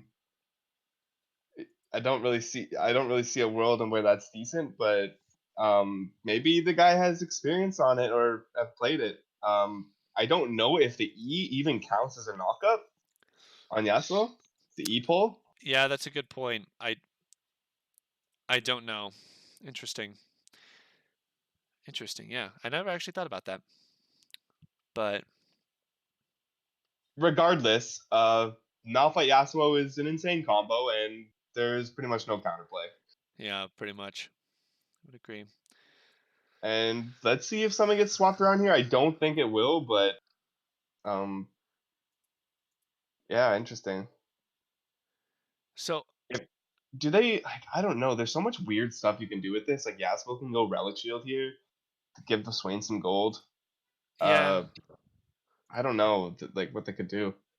I think the S is a good pick into Israel. Like we talked about it, you can use Wind Wall to block a lot of the. If Israel makes an aggressive play forward with their Cane shifting, you still have the Wind Wall and block any skill shots coming out. But I'm not really sure how this lane is going to play out as far as who gets priority. We saw Dream Daddies win their first game. They won the lane despite having being against a Sivir. So they know how to deal with lanes pushing into them and be able to get CS. But I'm not sure if they're going to try and play safe on the Yasuo or actually look to make have kill pressure with um, the Swain landing CC and whatnot. So curious to see how they play this lane. We're going to go into 3-minute spectator delay before we hop into the game. But yeah, and it looks like we're going to leave the Swain as support and the Malphite as top. So that is official. Wow. Yeah. I mean, I love this draft from Dream Daddies. I kind of just wish they switched the things around a bit. I mean, we'll see how the Swain interacts with the Yasuo. Maybe Yeah. it's absolutely busted with the E. I don't know. Maybe I hope this is something they practice. Yeah, I'm excited to watch this. This is pretty awesome. Not gonna lie, I'm googling it right now. The Yasuo Swain And Corki did interaction. switch to teleport at the very end, Okay. which is good. You don't want the ignite. Hmm. So poke comp from the side of Kamikaze Penguins, Corki Ezreal with engage with Alistar and Amumu. It's a pretty well-rounded composition, honestly. If they just slow play, one thing that Kamikaze Penguins don't want to do this game is Fiesta. If they Fiesta, they lose the game 20 minutes. Yeah. It's That's a yeah. Yasuo Silas. Those two champions really love the Fiesta, for sure. They want to play Corki gets Triforce, then you look for a dragon fight, then you look for all these different things, poke them out, play around objectives with your poke if they try to do it, then engage after the poke. There's a lot of things they can do. It's a well-rounded composition, but this Dream Daddy's composition is just spicy as hell. Mm-hmm. And I'm super interested. Another concern to raise for Kamikaze Penguins here is the fact that both of their damage dealers, the Corki and the Ezreal, are auto attack based, and they're going into a Malphite and a Volibear. Dream Daddies do have the tools to deal with the poke. They can just plant the Malphite and the Volibear up in the front lines and absorb a lot of that damage. But if you go front to back, Corki and Ezreal are going to have a lot of trouble killing the top and jungler, Cheese Blaze and Superhero. So I mean, if Malphite's able to get ahead in that lane or get his armor items pretty quickly, I could see a scenario when Mansford and Ace have really struggled to do damage. Well, And we're gonna find out what the Malphite decides to build because when I played Yasuo Malphite in the finals for our division, my jungler went full AP, so he could be going Comet full AP, which is yeah, it's true. literally with the Yasuo ult is 100% a one shot. There's no if you get hit by it, you're dead. Yeah, that would be kind of cool to see. Cheeseblaze would have to be very confident in his Malphite play, because if you're not able to find those ultimates and stuff, the AP Malphite can die very quickly, and then all of a sudden the composition becomes hard to execute. But so tank's a lot easier to pull off, but AP Yeah, would definitely get the job done in a big Wombo team more fight. So spicy, we'll see how more spicy. yeah, we'll see how for sure. We'll see how confident he is on his Malphite play and whether he thinks he's going to get those team fight ultimates or not. So Yeah, and I thought Always Gonna Game had a really good volleyball game up in the mid game. It just fell off after because the Zillion would just throw the Volibear and then he's actually useless. yeah, So you're gonna really see the power of the Volibear here. And my prediction, I think that Kamikaze Penguins can slow the game down, and that's a Hail of Blades Corki. I wonder how that is. Never seen that before. yeah, interesting. And Airy Swain. Yeah, I guess Corki is one of those champions that could get away with a lot of different stuff. I've seen the comment or the area on him. I've also seen the lethal tempo. I think that's one of the more common ones, where you can actually move in range for a Foss bomb with a little burst of speed you get from, or maybe I'm not thinking of lethal tempo. He's the Corki main, so I don't really Yeah. have the authority to tell him what's right. I usually take Fleet when I play Corki. Oh yeah, I'm sorry. I actually meant Fleet when I said lethal tempo. The Yeah. one where you get a little bit of heal, and able to run really quickly towards the enemy, maybe land a Foss bomb Yeah. or something. Anyways, Yeah. loading onto the Rift here. See. So again, my prediction: Kamikaze Penguins, if they can slow play and they can play around certain team fights and not get baited into the Fiesta. Yeah, exactly. Win. Another game like last game, and we'll see a quick 2-0 for Dream Daddies. That Corki Chroma, Pog champ. Yeah, that looks That so looks cool. so sick. It's awesome. That's sick. So ball stack here for Kamikaze Penguins as we open this game 2. Not sure if they're wanting to stack for an invade or actually going to move in here. Dream Daddy's in a bit of an odd spot themselves, as they might try and invade through mid. The Penguins already placed a ward there, so... Oh, this could be good. This could be spicy. They're going to spot him coming in. So Dream Daddies are walking over a ward right now, top side of red. So we pan over to check them out. If they come through bottom... Yeah, we'll see what... If I'm top laner, I gotta recall soon to get to lane. Malphite's going top. Cho'Gath, they know that they're in there, so they probably just want to pinch them. Maybe. Okay, here they go. Oh, they're coming around the bot side. I don't know. Oh, someone's got to chill. Oh no, Mansberg is gonna walk out. This is so awkward. They're gonna meet now. Okay, this is a fight here. Always in the game does not start with the bandage toss. Nicky Might just jumps out of there. Island Renekton is now in trouble. He does have the flash. Nice stun from the Swain. Is gonna flash away, losing half his health. I think he does have a clear escape route in the top lane. Is Mareep gonna flash over the wall and Cume? I think he is. There he goes. There's gonna be the knockback. Oh, this is perfect. What a play. Rupture lands. The first kill goes to the Ezreal. Insane stuff from the Alistar there, making the plays. Yeah. Throws the gauntlet down and gets it going. Amoon was starting chickens while they start red. Okay. Yeah, I think that's going to be accidental. They're not going to go for that, but... Yeah. Mansford willing to take this trade. Nicky might actually just going really low here. It flashes out. Mansford one more auto. Holy there you go. Cow, that was, not what you Hail want. of Blades, by the way. Fog. Yeah. Apparently that's really good into the level 1 trades, but... Yeah. Yeah, Nicky might not using... start here for Kamikaze Penguins, actually just getting baited into the Fiesta and winning. Yeah. Despite what I said. 2 minutes in the game, they're about 1,000 What do I gold know? leads, so you don't see that too often. I don't know anything. Nice poke landing from Ace. So if you can tell how comfortably he is in this Ezreal. Already grabbed that sly sack of gold and the elixir there, so Klepto paying off well. Another poke. Arcane, not Arcane Shift, what's that called? The Ezreal Q. I forget, whatever. Still can't believe that play from Mareep there, flashing over the wall, starting the W. Yeah, I thought that was going to be a knockup, but actually the headbutt worked a lot better for them there. Yeah, Mystic Shot, thank you. I only Renekton. Looking to go in here. Mareep does have access to his headbutt pulverize combo. And he did start the relic shield, like I said, so that is interesting. As Nicky Mike goes in, not sure if he wants to. Yeah, Mansford's in trouble here. Probably going to survive. Ooh, the pullback from the Swain. Mareep going in, but he might be in trouble. This Yasuo. Yeah, and that's going to be Ignite ticking from ZZ Dog. Probably wanted that kill to go over to Yasuo, but you'll take the 2v2 kill nonetheless. Another pullback lands. ZZ Dog doing a very nice job of landing these Swain E's. Already just as much action as we had last game. These teams are not afraid to fight. Ooh, just misses there. Cheeseblade's going kind of low here in the top lane, but Triples doesn't have enough mana for a QW combo, so. But if he lands the Rupture, he might be able to chase him down. Yeah, Cheeseblade's going to take some damage from these Vorpal Spikes, and he's got to watch out. Does have to flash that Rupture, and yeah, pretty greedy of him to step up with such low health. Yeah, no reason for him to do that. You know, you have this recall, get a, you know, whatever item you're going to buy and call it a day. Yeah. So he is buying components for a catalyst. Interesting. Yeah. Could be something like a Rod of Ages, but much more likely the magic resist item that builds out the catalyst. Ooh, the Never Move lands onto Asif. He goes pretty low, but the combo in from ZZ Dog. Windwall goes up. Asif gonna have to back out. W also lands there, so Asif likely gonna have to clear this wave and recall. As always gonna game stepping down there to cover under the turret in case there was a dive. Big CS lead mid. Pan over this bot lane as headbutt combo goes in from Mareep. Yeah, not sure ZZ Dog had to flash that one. I think that Bandage Toss may have missed anyways, but definitely want to respect flash that one. That's can't blame him for that one at all. I'm curious to see if the Alistar is going to look for mid roams here.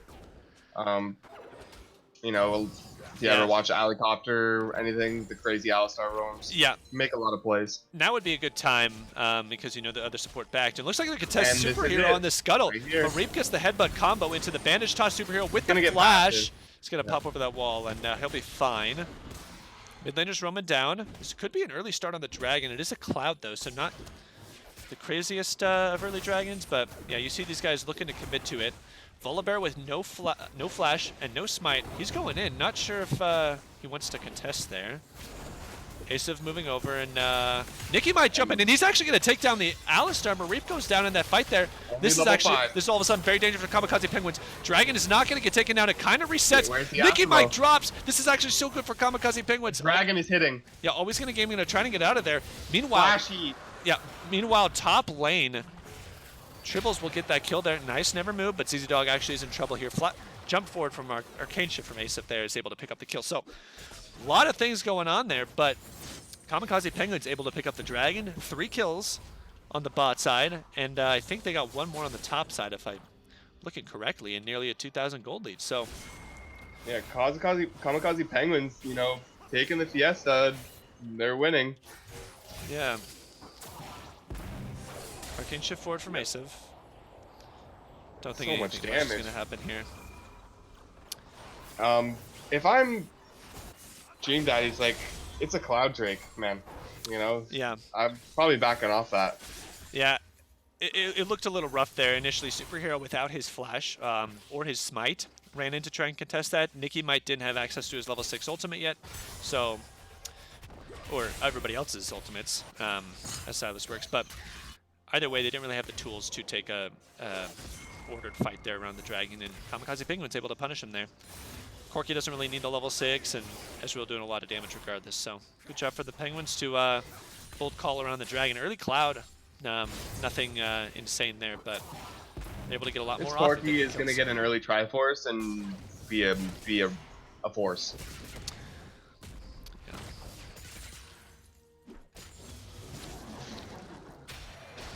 Cannon. And Amumu's here. Do they look? They look probably here. So Flash is up on the Yasuo. They would have to target the Swain. I don't think they've seen him walk into the bush, but the knock up into the turret. I only Renekton takes a turret shot. Amumu's Amumu still is lying fighting and this way. here he's coming down. Does have access to that sort of sad mummy. See if he's able to get on both Flash Ultimate, and he's going to dunk them both. ZZ Dog now in trouble. Is going to die to Asav as well, and big play from the Amumu down there in the bot lane. Huge stuff from the jungler there. I mean, just and the support. Mareep's having a game right now.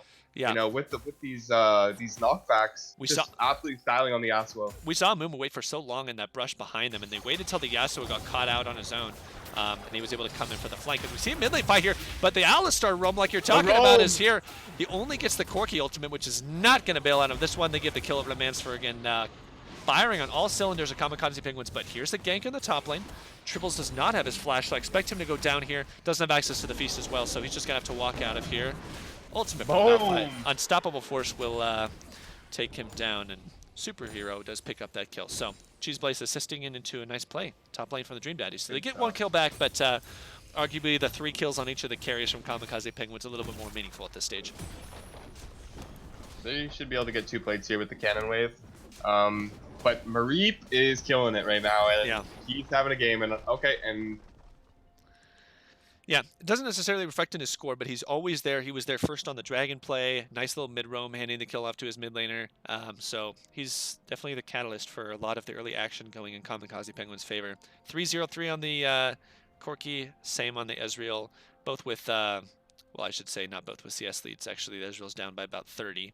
So Only Renekton starting to get his items with the CS advantage that he has. And I've had quite a few DCs this series. We'll see if that's what it is again.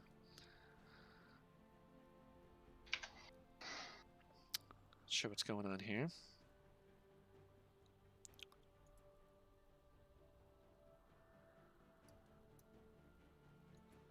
Game has been paused for some reason. Don't know if it's a DC or something else going on, but doesn't look like a DC. We'll see. Yeah, I mean, so far, if you're looking at Kamikaze Penguins, they're doing great. They're in great shape here. And with this lead right now, they have to slow play. Like, I know that they're winning all these early fights, but if you just slow play this, you can transition this lead to win the game. Yeah. You really don't need to do anything here. Right now, you're going to win all your lanes, except maybe top. And, you know, bot's beating their bot. Amumu should literally be still camping the bot because just to get the Ezreal rolling, better bot wins. You know what I mean? So, yeah. I mean, I guess Atlas has no flash, maybe looking there. But I just think that they're in a great spot here to win this game. Yeah. So crucially, if we talked about the Kamikaze Penguins composition running the risk of doing low damage if the tanks are able to build their armor items early. That's not the case what's happening right now. Mansford and Ace are likely to get their big damage spikes before the tanks get their armor. So the fact that they're ahead right now early on means they get to stay a step ahead in their builds and do a lot of that front-to-back damage that their composition wants to do. So looks like we're going to hop back in the game. And I don't even know why it was paused, but maybe we'll know later. But who cares right now as we get to get back to the action. About a 2,000 gold lead for the Penguins here. As Dragon is in about 1 minute and 45 seconds. The second one is going to be a Mountain. Herald will be spawning in about 30.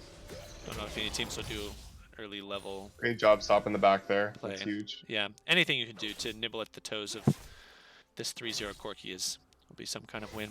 Interesting. I don't think I've seen the Rod of Ages build on Silas unless this is new. Never seen it. With the nerfs, but yeah, you usually see him go more of a Luden's Echo or something like Protobelt, but yeah. Especially with their comp, they want to skirmish. Yeah. Interesting.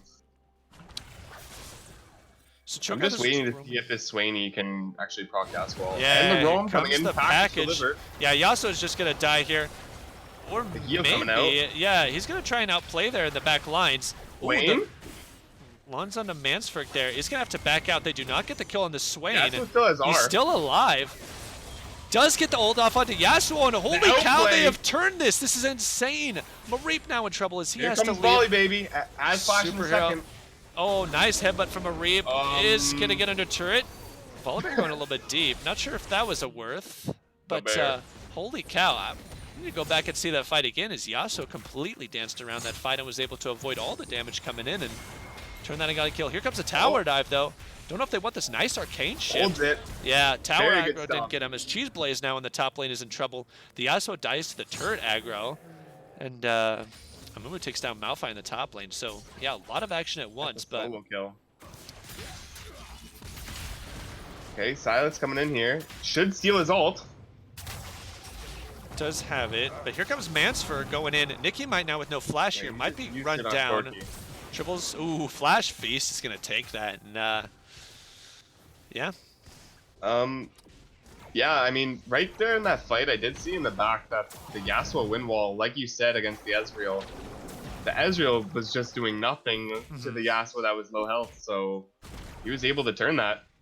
Yeah. And the Swain, you know, dragged the Corki under tower so low, and Yasuo was able to turn that. Yeah. That was one of those points where Kamikaze Penguins did get a bit greedy and split targets. Which could sometimes be a good idea if you know that you're going to be, oh, I only managed to take a lot of damage for this Ezreal. He's a little bit worried. Yeah, he's going to buy some time with that. The pullback onto Mareep does have the ultimate available to him. Yep. Trying to kite back He's here. He's going to be up soon. Yeah, the never move does land. So it doesn't proc the R because he couldn't R there. Yeah, okay, cool, good to know. I wasn't actually looking for that in the previous fight, so glad you pointed that out. Interesting. So yeah, a little bit of a skirmish in this 2v2, and you see how reliant Dream Daddies are on that win wall to play around that, because it's really the only time that Ezreal doesn't do strong damage in that fight. It's for looking to poke a little bit. Nicky might deceptively tanky with this Roa, but sacrificing a bit of his damage for sure. As Dream Daddies are securing this Rift Herald. Oh, but here comes the fight. Always when a game goes in. He doesn't have access to that ultimate yet, but the Volibear will have to flash out. No kills going on. So Dream Daddies do secure the Herald, but are they going to make back into the pit to actually pick it up? Kamikaze Penguin stacking around it as this 2v2 bot lane is getting pretty intense. Windwaller's down, and Asev gets hooked in with the never move. Here comes the ultimate. Lands down. So it does work. Okay, if he pulls, it works. If he doesn't land the E, then it doesn't. Okay, that's interesting. Now that I know that. Gotcha. Yeah. So, Tribble's still guarding this Rift Herald. Oh, Nicky might jumps in. He's going to get stunned up. Can he make it to the Herald? He doesn't. Does not quite get to the eye. And Tribble's back to standing guard duty there on that again. That's funny. Yasuo has a huge CS lead on the Ezreal. It's not even close. Yeah. Yeah. This is bad. Even though the Ezreal has 5 kills somehow. Yeah. Ooh. Yeah. Interesting. So I wonder how much gold he's sitting on. I'm going to check that. Ezreal's sitting on 1,000. I only Renekton with a 700-ish or so. Yeah. So dragging it up, it is that mountain. Oh, Amumu is here in the bot lane. Banish Toss does land on a ZZ Dog. He's going to pop that ultimate flash. Curse of the Sad Mummy is going to lock 2 of them up. Both are going to die. Double kill for the Ezreal. Now 7 kills for him, despite a 40 CS deficit. He's making up for it in the damage. That'll be the Mountain Dragon for Kamikaze Penguins. Very well played by them. Yeah, that's huge. Always going to game down here at the right times, every time. Able to make things happen for his team. 3-0-6, part of 9 kills. A lot of them down there in the bot lane, so he's really working hard to make sure his team gets this early lead, and it's 4 kills on the Corki and 7 on the Ezreal. Just exactly what you want.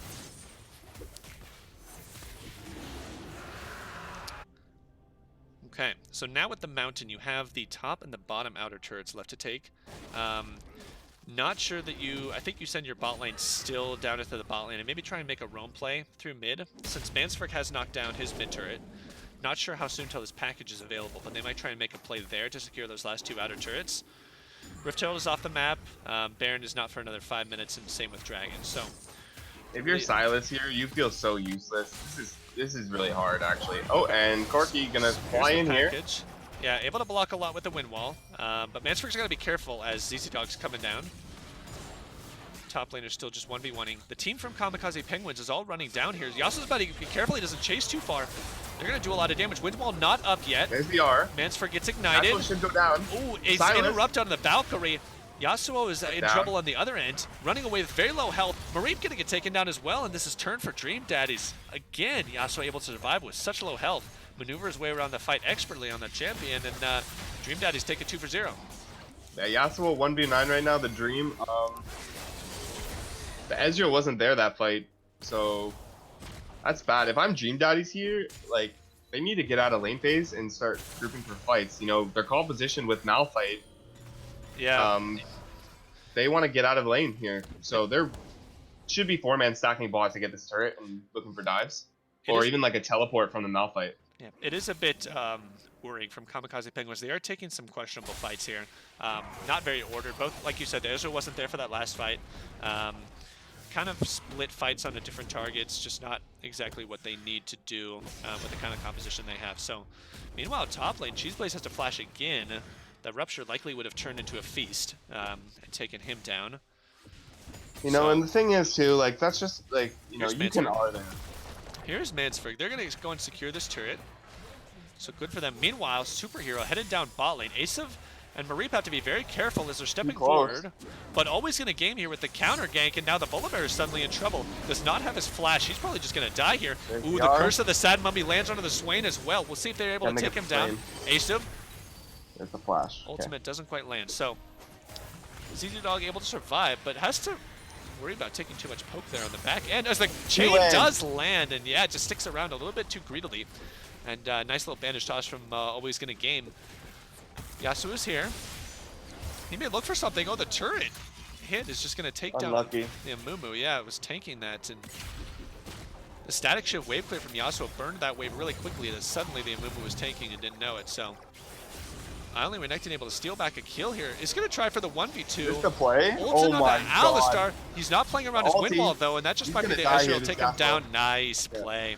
So that wind wall went down really early, and unfortunately for Only Renekton didn't actually play around that wind wall very well. So Ezreal was just able to send it back and do damage while Alistar tanked that. So this is going to be a crazy mid game when these happen, because Kamikaze Penguins have the really good lead here. 9 kills on the Ezreal, Triforce complete on Corki. Right now, they probably want to fight spikes. They want a group of 5 and they want to fight, but they have nothing to fight over. Whereas, where Dream Daddies have the team fight comp with Silas taking whatever ult, the Mumu ult probably, and the Malphite Yasuo and the Swain just doing work with his ultimate. So I'm really excited to see how this team fight works out. Yeah, and despite the Kamikaze Penguins lead, we've seen Dream Daddies able to make fights work that when you put it down on pen and paper with the deficit that they have gold-wise, they shouldn't be able to make them work, but they're still making them happen. So they're definitely not out of the woods yet here. So fights could go either way. Dragon in 1 minute is going to be a Cloud, and the Baron also in about 1.5 minutes. So those objectives creeping closer here on our timetable, but it looks like we may have a play bottom, as Nikki might gonna look to approach from the back, likely steal an Alistar ult and look for the dive. We'll see what happens here. Asav is kind of cornered as he's gonna have to Arcane Shift out. Windwall will block that ultimate. Nikki might looking for the Alistar ult. He's gonna pop it. They're gonna go for the dive here. No R. Yasuo ult comes in on Mareep. He's just gonna get deleted. Here's Always Gonna Game. He does have the ultimate. He's gonna lock up 3 people. 2 for 1, and now the Cho'Gath TP. He's gonna come in. The TP comes in from Cheeseblaze, but he might be a little bit too late as he does get the ultimate off. But Yasuo has already dropped it. Now he has to run for his life.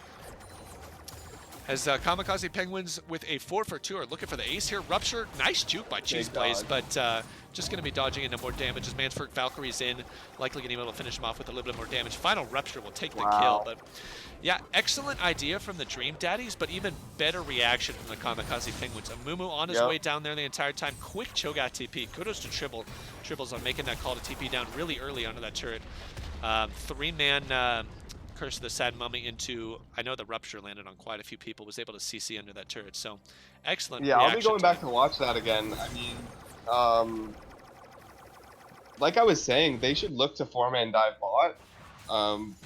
Just that way they can open up the map, and that way they can get their 5v5. And they just countered it completely, and that was really good from the side of Kamikaze. Yeah. Ooh, ZZ Dog, Arcane Shift forward from Asav. He's in the wrong spot on that fight right now. He's gonna try and, oh man, he gets that ultimate off and he's still alive. He's dealing so much damage. The feast stolen from the Silas is able to finish him off, but it is a 2 for 1 as both Superhero and Nikki might have gone down. Interesting little skirmish there in the wilderness of Summoner's Rift. What is that stinger on Volley Bear doing? Why is it out there? Oh my. Do not know. I have no clue what that could possibly build into. Buddy bust out the Nash. The old Zephyr, maybe, back in the day. I don't know what else. OP. Too. Yeah, that was a great item. So meanwhile, Kamikaze Penguins are moving through the jungle. Crucially, have not really left any vision. Don't know if they're out of wards or something, but that would have been great for their rotation to have actually dropped wards in the enemy jungle to set up for that Baron vision, but not really doing so. And they might have to watch out as Dream Daddies are going to be looking for a fight here. They do have access to the Unstoppable Force. Always going to game. Is around, but he's going to leave this Amumu. Yeah, I think this should just be a dead Amumu. Does not. They could turn to Baron right now if they just balls to the wall this. Yeah. No TPs available. Yep, this is good startup. I like this. They're already losing. Take the risk and go for it. Yeah, so Mareep sitting in the side. They're going to go into the Swain, who's playing Guardian on the side there. Ace looking to go in. Oh, big ultimate. Only Renekton's going to lock him up. There goes the Ezreal. He is down. Mareep now in trouble as well. Cho'Gath is on the Baron. He's going to try and feast this, but it's way too high. They've not burned that down at all, and he's going to die, and that's a 3-for-0. Dream Daddies suddenly turn this. What a huge throw. Only Mansferg is left. He's going to package across and Valk out again. He's kind of lost the 4 members in the pit. A little bit more damage. No flash silence. Unfortunately, they're burning the Baron very slowly, but the knockup is going to land, and that's going to be nearly the ace. Amumu on his way, but will not make it in time. He'll keep Superhero alive. Baron on 5 members for Dream Daddies. What a turn from them. And that's how you erase an 8K gold lead in 30 seconds. Yeah. That's...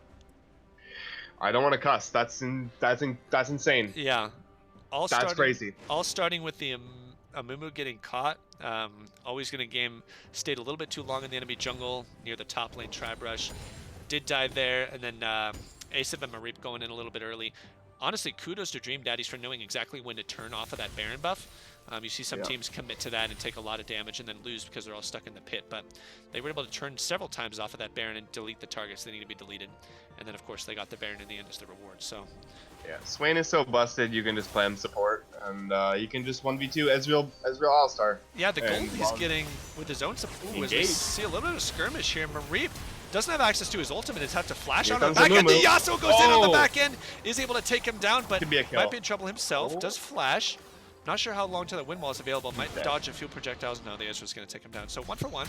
Nice little play by him, but it was the support for the ADC, and now Nikki might in trouble. Rupture just thrown this in game an is interesting nuts. direction. The back and forth. Yeah, so Nikki Might's going to go down, but we have 2 people pushing in the mid lane. So Swain and Volibear, I think, there. Or Malphite, sorry, yeah, Volibear in the bottom lane. TP from Mansferg to get to that second inner turret in mid lane. Not sure he needed to burn that there, as Dream Daddies had already rotated out of the mid lane. They might try and go for this bot lane inner.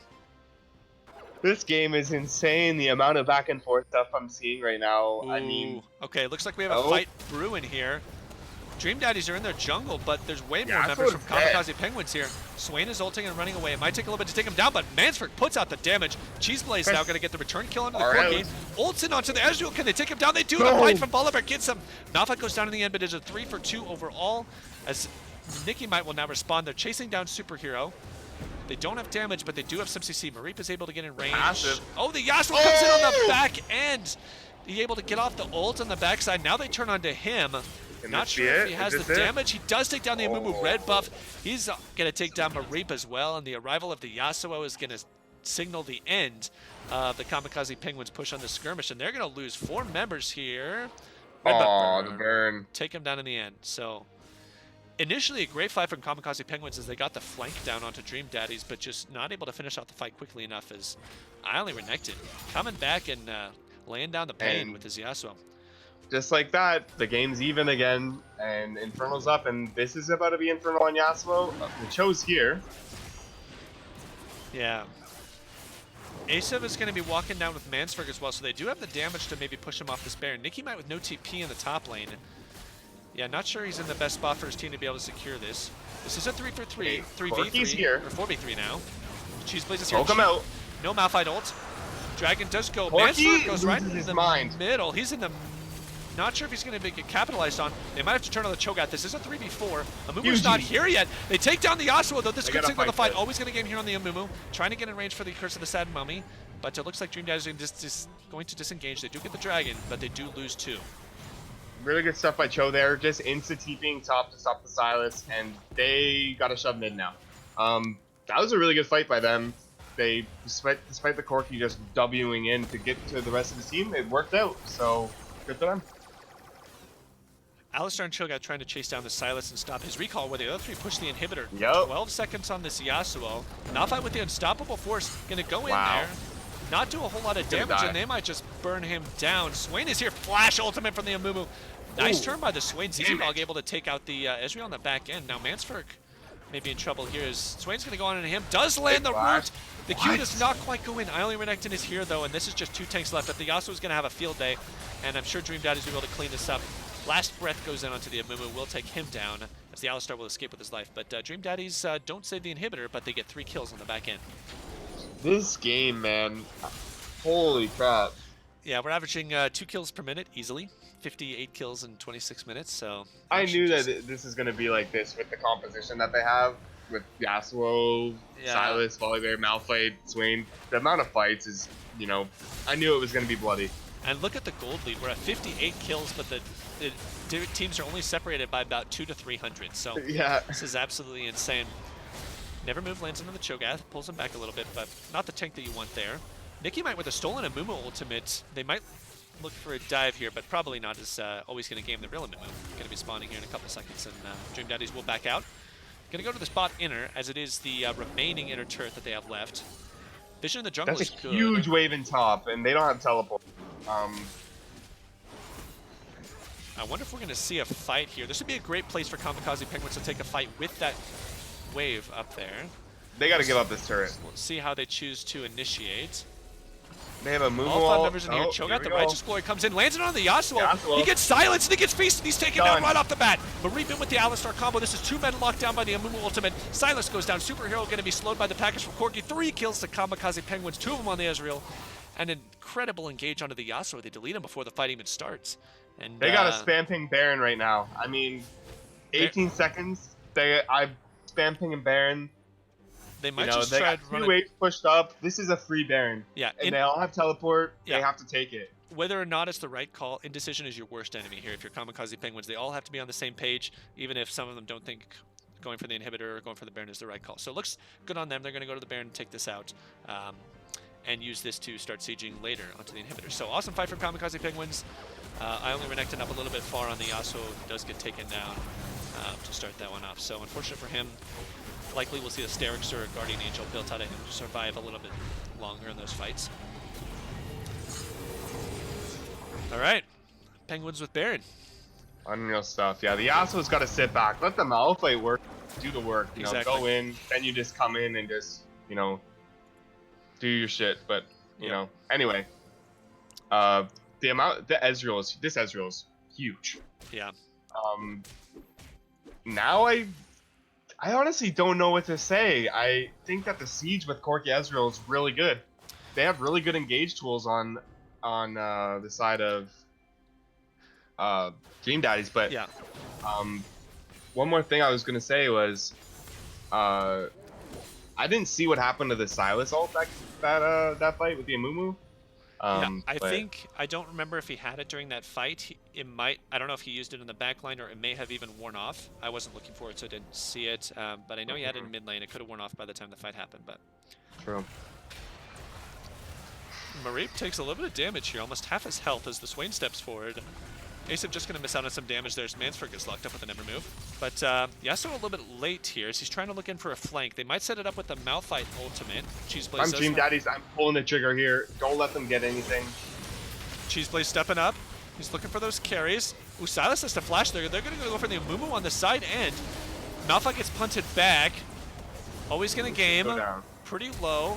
Oh, but the carries are there to save him. Yasuo picks up the kill. Oh, Malphite ultimate! This is the combo they needed! Huge double kill to the Malphite to get the combo off. It's the ultimate into the Yasuo last breath. 4 kills for nothing. Cho'Gath is down 5 kills and an ace for 0 for Dream Daddies. What an incredible fight for them. It looked like the Yasuo was going to go down, but at the very end, Cheeseblaze bails him out with the unstoppable force. Only Renekton spamming that R button and is able to get the last breath off of it. gets an insta deletion on 2 people, and that was the The fight combo that they with needed. the EQ with the Yasuo and the Malphite are, I mean, you can't move. Yep. You know, you gotta flash it. You gotta flash the EQ, or you're gonna get, you know, chain CC'd. Yeah. What a fight! It just keeps going back and forth. It's insane. Yeah. I'm waiting for the point where someone just takes control and, you know, just wins the game. But it just keeps going back and forth. Yeah. The Yasuo is the win condition on the side of Dream Daddies. I mean, if the Yasuo gets popped, they lose. If the Yasuo can get some damage down, they're probably gonna win the fight. They were so split up that fight though, Kamikaze Penguins, with Amumu on the side. Then when they grouped, they were already low and they ate the chain CC. Yeah. So you got to play around the Cho'Gath and stay together. Yeah. Front to back. It seemed like suboptimal target selection for Dream Daddies to go for the Amumu on the side, but the fact that Always Gonna Game has set up so many of these fights with great Curse of the Sad Mummy ultimates, he wasn't able to join his team with that, so they weren't able to get a huge AoE CC from him. So the target selection there to go on the Amumu on the side actually worked out big for Dream Daddies. Never Move does land. He gets picked off. There's the last breath. They're going to try and commit for this kill. Flash out from Always Gonna Game, and he's going to be able to escape. Dream Daddy's happy for that, as the Amumu ult cooldown much longer than the Yasuo ult. Or the Amumu flash, I'm sorry. No flash for Always Gonna Game. QSS down on the Yasuo now. He's going to be really mobile in these fights. So, crucially, the Sylas and Yasuo flashes are not up at this time, while Mareep is missing his, and now the Amumu. So carries from Kamikaze Penguins do have theirs. We'll see if they're able to flash some of the crucial CC. Ooh, the Amumu looking for the flank here. Nevermove pulls him in, but ZD Dog now here caught off on the side. Righteous Glory from the Cho'Gath, gonna get him in with the slow. Asif is getting burned really low on this Ezreal. Fight is split here. The Yasuo goes in. Always Gonna Game gets a huge ultimate, but he's gonna take him down. Mansford with the Corki into the back line. This fight is actually going the way of Dream Daddies here. None of them have died yet. The tanks are getting just melted down. Yasuo is still alive. Mansford gets the kill on the Polar Bear in the back line, but it's gonna be all Dream Daddies from here. 3 kills, now 4. 3 kills for the Swain overall, and then 4 for the entire team. And they're gonna push in for the end. That was the fight for them. It was not a huge epic AoE Malphite Yasuo like the previous one, but it was much more ordered. They were able to split it the way that they wanted to, and despite Mansford's best efforts with the Kamikaze on the back line, living up to his name with the Corki package. The front line then with Malphite and Volleyball. Yeah, looks like they're gonna turret dive. There goes the Malphite. Okay. What they can't end.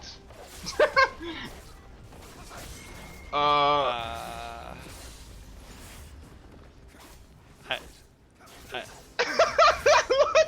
have no words. Are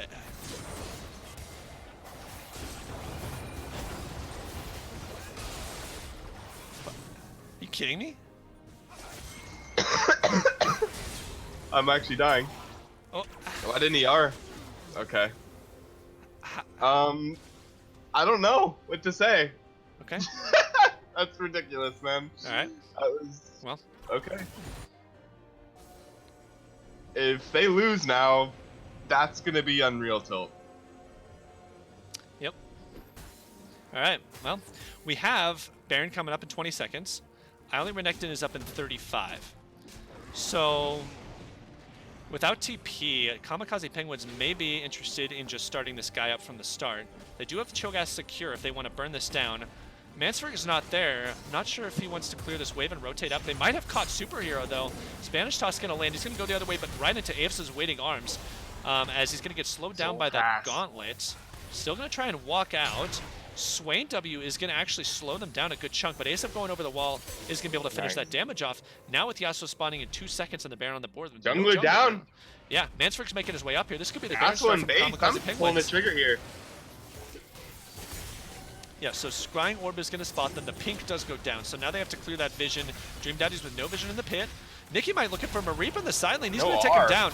So Yasuo is almost here. He's on arrival. Mansford in trouble with that Guardian Angel.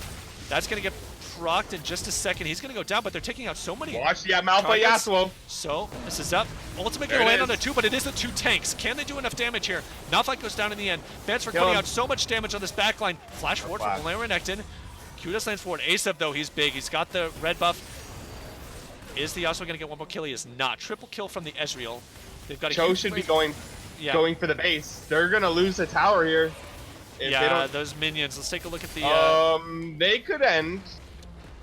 Yeah. Okay, actually no, they won't end. Yeah, the minions just spawned there, so they're gonna take this Baron down, recall in time. But Dream Daddy's getting a little nervous here as their sloppy efforts to end the game, shall we label it? I'm ready for some backdoor shenanigans. So if they're ready to tower dive, the backdoor shenanigans gotta be real. Yeah, we'll see here. No doubt Kamikaze Penguins will be aware of this and warding that bottom side with that open inhibitor.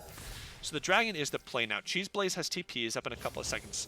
I only Renekton on the Yasuo up in 10. Mansfrog up in 5, but he has TP as well. So whoever gets this Drake wins. Yeah. Straight up. Kamikaze Penguins going to have the man advantage here for now. Corki has TP. He should be pushing this wave, and he has awarded TP2 behind. Nice damage on his Easy Dog from Asav. Another Q lands. The Rupture, it's going to pop him up. Let's see if they can delete this target. Good. Zhonya's buys a little bit of time. Superhero going to come in. Pops that Swain ultimate. Alistar on the backline. They've taken him down. So 1-for-0 overall. Mansfrog on the backline. Superhero is going to get burned down as well. We'll wait for the Maswa Yasuo. It only gets one target. It's only the Cho'Gath. You have to take down the Yasuo. Going down. Kamikaze Penguins. He's dashing around the fight, but it is to no avail. They're going to end the game. Oh my goodness, the silo down in the backline, and Cheese Blaze is cleaned up. Ping mid. Is this it? Ping mid. Don't do the Drake. Just ping mid. TP goes down. There you go. This is it. And that's the game. I literally just have no words for the last 2 minutes. Okay, I'm going to state from an objective perspective that it feels very good to see the team troll like that lose the game. Now, my bias, that could be considered bias, but I think that is an objective fact that the entire world can agree on. So, Kamikaze Penguins taking game 2, not by their own doing. Well, a lot by their own doing. They actually played that last fight very well, but yeah. So Kamikaze Penguins even things out in a absolute slugfest. Let's see, what are the final tallies? A 39-minute 37-minute 29-second game. Overall, 88 kills combined. Kamikaze Penguins added up got 100 total assists exactly between their team.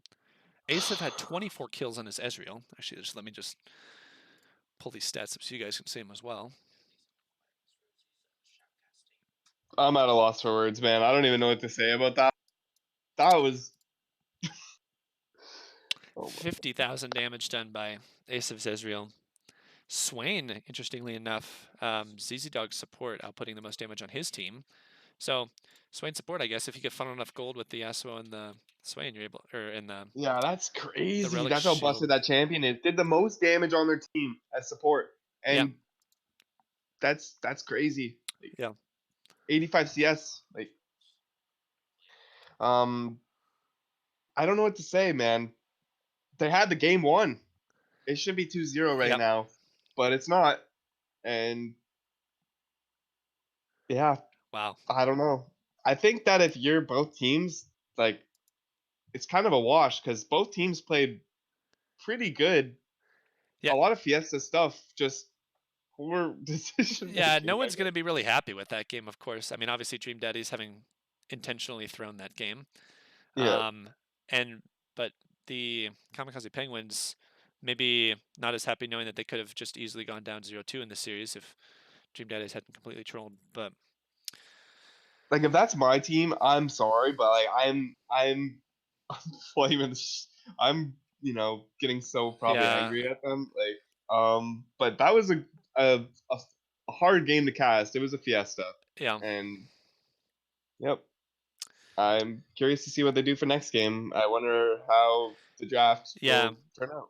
So we've been seeing from, I guess we'll talk from Kamikaze Penguins' perspective, because they could have just gone down 0-2 in this series. They banned Vayne. They banned the Zillion and the Urgot in game 2. I don't remember exactly what they banned in game 1, but now do they have to leave up the Zillion or the Urgot and ban the Yasuo? I think that's the question for next game, because it was quite a thorn in their side. I mean, they were able to take it down in many fights, but that combo... Honestly, I'd probably rather play against the Yasuo than the Zillion. Just the Zillion's so tilting. The Yasuo was like hard to counterplay, but you can counterplay it. It's I'm probably taking Zillion away every game, Yeah, and they got to take the Urgot away too. yeah, I think that was just too. Yeah, he was just too threatening on that. So it's quite an interesting second game. So I actually gonna go grab a drink and be right back Yeah, because I will too. we have 90 more minutes of hardcore Clown Fiesta. Oh, by Yeah. the way, I don't know if I told you, but I posted in the Discord. I actually have to leave at 7 because I had to pick up a friend at the airport today, or not. I guess 7 my time, 10 everybody else's time here because apparently I'm the only Western Coast person in this league. But yeah, so I have like literally an hour left before someone else has to take over the stream. Says Okay. picking up a friend at the airport and he's getting a lot sooner than I expected. So hopefully you guys there in the chat or anybody in the streamers caster thing Maybe Anson can do it. yeah, somebody can pick me up on the stream because I will have to bail likely after next game. So Okay. Well, we're gonna take but a break. yeah, I need my voice is almost gone. So I'm gonna you guys can take a look at what are we gonna have you take a look at? We're gonna have you take a look at neutral monsters killed in the enemy jungle while I'm gone. Yeah, we're gonna take a look at that. There we go. All right, you guys get to look at that. We're gonna be right back.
Alrighty, guys. Well, we're back here for game number 3, about to get underway. Kamikaze Penguins have just evened up this series, tied things up at 1-1, in an epic slugfest of only what can be described as NA proportions.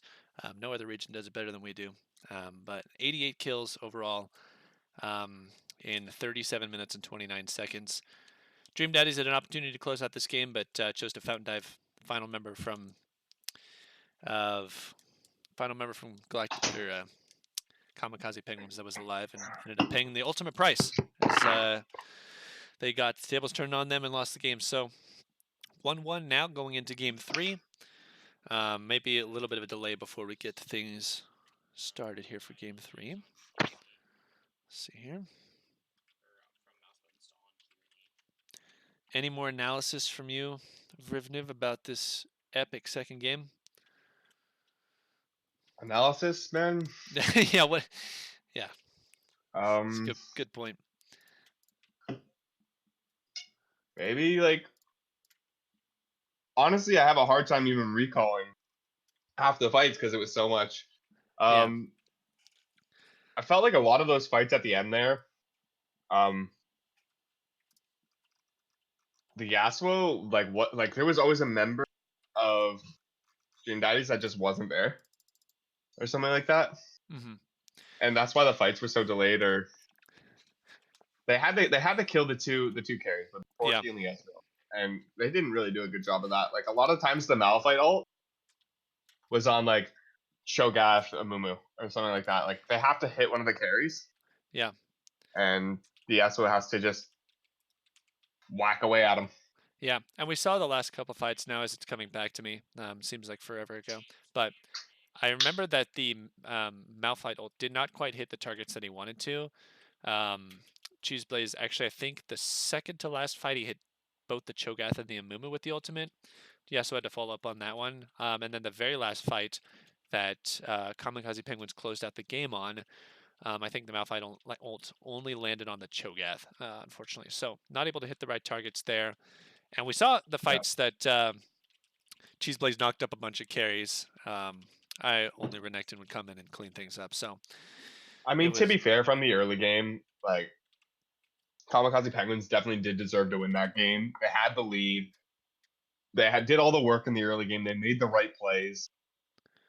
If they just listen and slow play the game, yeah, they don't get baited into the fiesta. They just straight up win the game out of macro decisions. yeah, But they get baited into the fiesta, and then Dream Daddies just make this insane gold lead, and then they are gonna win the game, and then they int and yeah.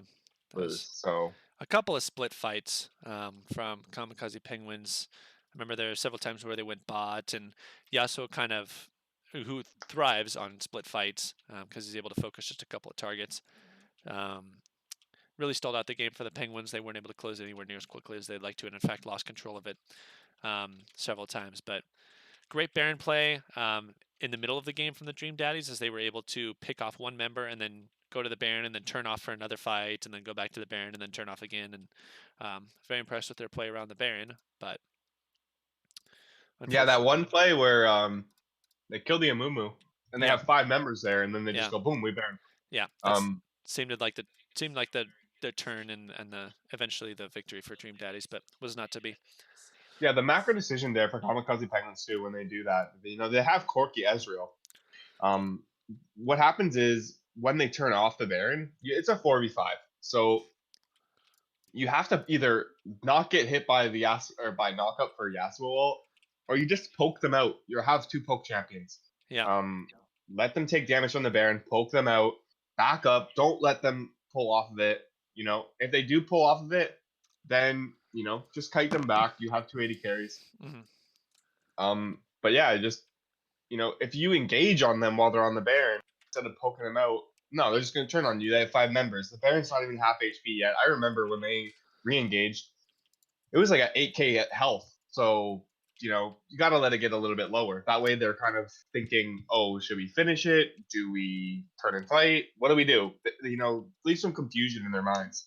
yeah, So just small macro decisions like that they can change for the next game. yeah, Um, I want to see some new mid lane champions this game, um, but I have a feeling I'm going to see Corki Silas again or whatever. I mean, it wasn't the Corki was definitely doing work that game.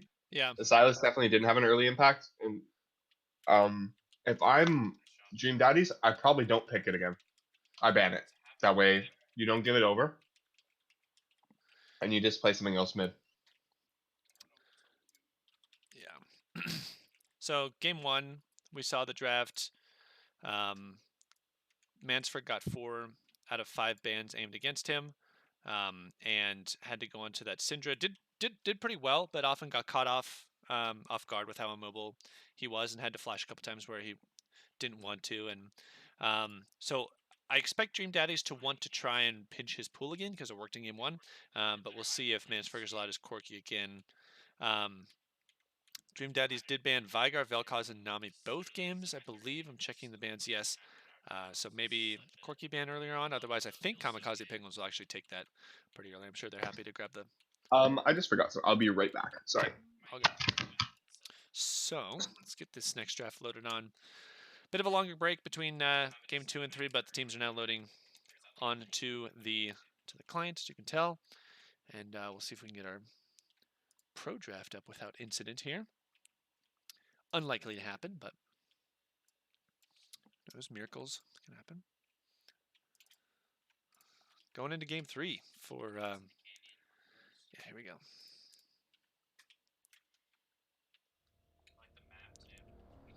Alrighty, so Dream Daddies are going to be back on the blue side here as they were in Game 1. They do have access to that first pick now. Kamikaze Penguins on the red side.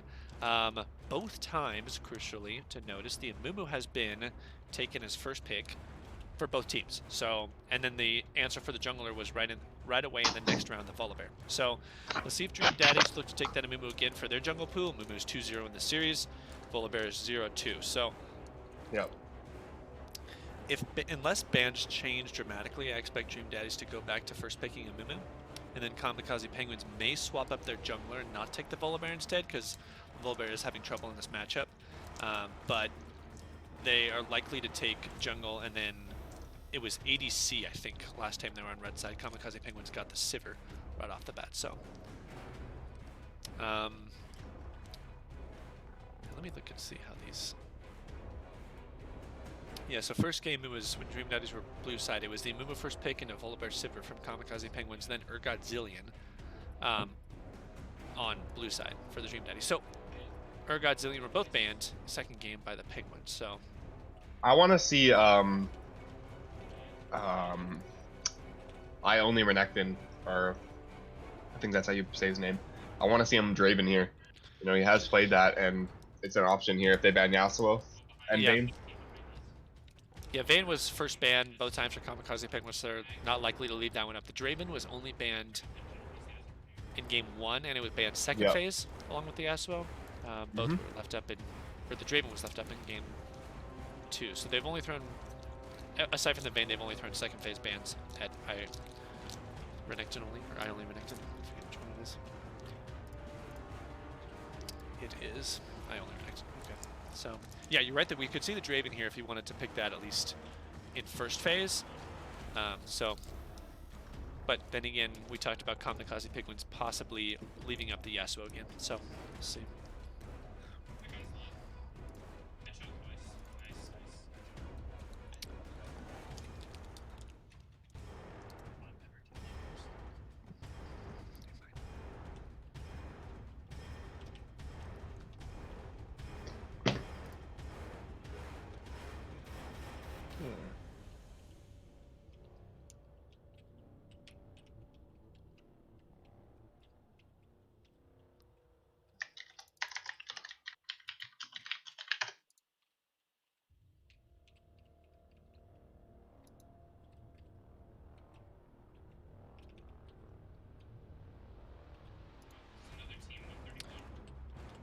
Looks like we're waiting on ADC to come back from Dream Daddies, just AFK right now, and then we'll get the show on the road. I think the start time was scheduled for 9:10 for this game specifically, so just be another minute longer when he hops back, and we'll get this game 3. So.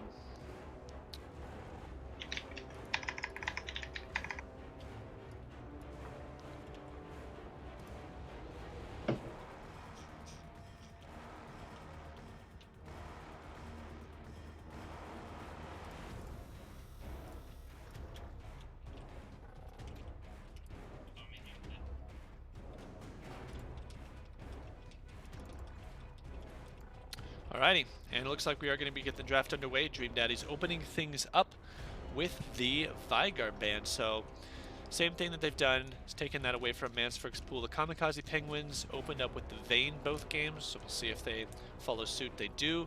Looks like that's going to be hovered and locked. So, Dream Daddies with the Vel'Koz.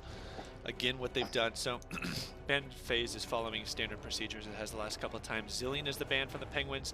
Ezreal now is the first deviation from the Daddies. Nice. They banned Nami both games, but not going to let Asav have his Ezreal, with which he dominated on last game. So the Urgot. All right, so let's see. Penguins keeping their same bans from Game 2. Dream Daddies taking away the Ezreal is their only change. So now, is it the Amumu first pick, or do they swap things up? They do not. Yes. It is the Amumu first pick. So we see that locked in. Kamikaze Penguins now. Last time they were in the spot again, they answered with Volibear and Sivir. So I wonder if they take the Ashe here instead of the Sivir. I remember they played the Sivir into only Renekton's Ashe.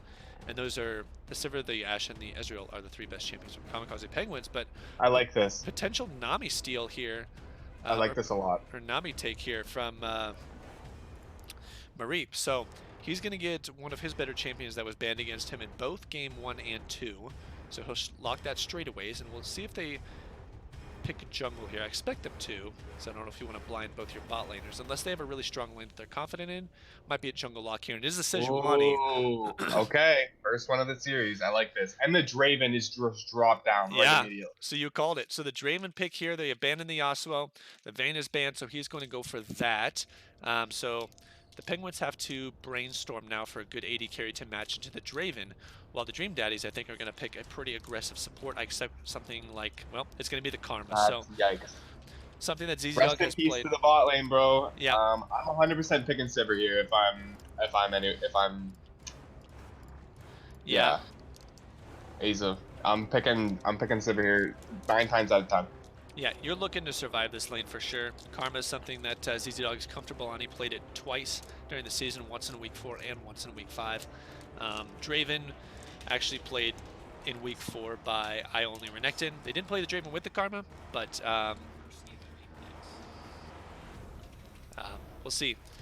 So, ban phase, it is the Cho'Gath locked here for triples, so no surprise there, but Karthus is the first ban. Corki is answered, so Mansford not going to get his hands on that one.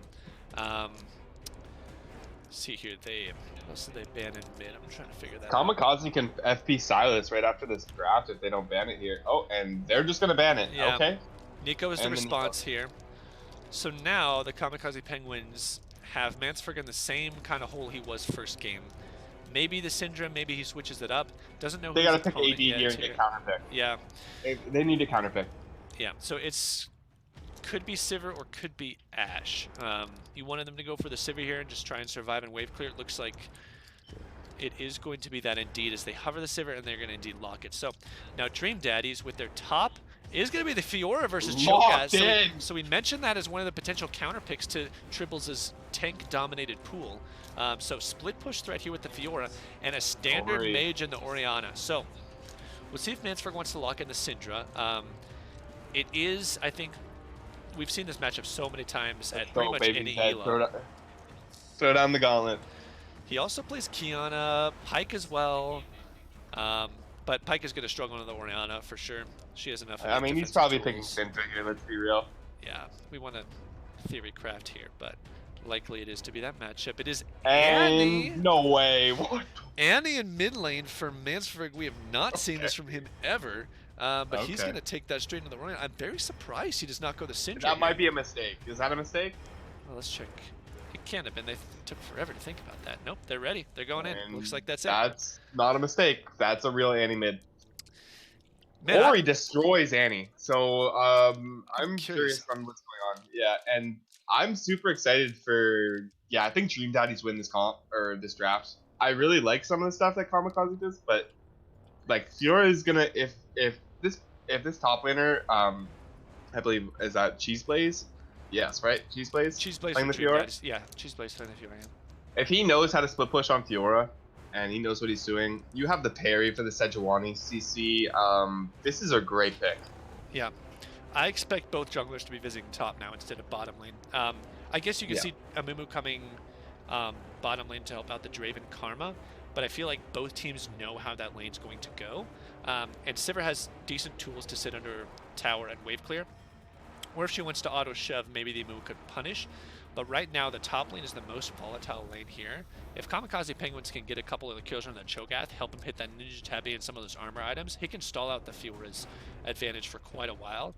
So, quite a volatile lane in the top lane. I expect both junglers to be there, but then again, bot lane could swing with some ganks as well. So, I am a big fan of Fiora. I do love the champion. I enjoy playing it when I'm not playing mid.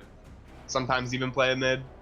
So I'm super excited to watch the match up top. And I don't know, again, like these are two really well-rounded compositions out. Any team with Orianna has the potential to win a game. Yeah, it's two really good comps. You engage with the Mumu, engage with disengage, engage with Nami. It's really good stuff here. The harass lane though with Draven Karma is nightmare fuel. Yeah, I don't really see a way that Sivir is allowed to step up and auto shove. And I don't really see the way they can challenge the trades. This is just such a strong lane overall. I think they have to cede priority on that lane, which means if the Yeah. movement wants to play around bot lane, he can. I think Orianna will have the shove in mid lane. I know I've only played this from the Orianna side, this matchup from the Orianna side, and I don't think I've ever lost this matchup as the Orianna, Yeah, at me least not neither. Me not in neither. ranked play. Yeah. So I think Dream Daddies Yeah, have Ori priority. destroys Annie. I think priority in The- both mid and bot. Um, Oh. as they Uh-oh. dodge the champ select. Not sure why here. I wasn't really paying attention to the client draft. I was still looking at the pro draft, so they may have accidentally picked a wrong champion, or I don't know what happened, but they picked Sej and selected volley in the match. Yeah, they were on auto. They were on autopilot. Thank you, Chad. It had been a What did they move. pick? They accidentally picked Volibear because they had been like picking Volibear every series into Oh. Amumu, and I think they were like on autopilot and just selected the Volibear and forgot they had picked Sejuani in the Okay. pro draft. But anyways, I don't know if that's what happened, but I like to think that it is because that's what they've been picking all series long. But yeah, so a little bit longer of a delay here before we get into this game.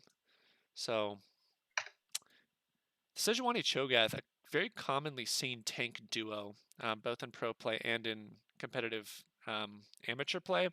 Sejuani, one of the best tank junglers right now, arguably the best, and has been for a couple of years on and off, with the exception of a few random nerfs.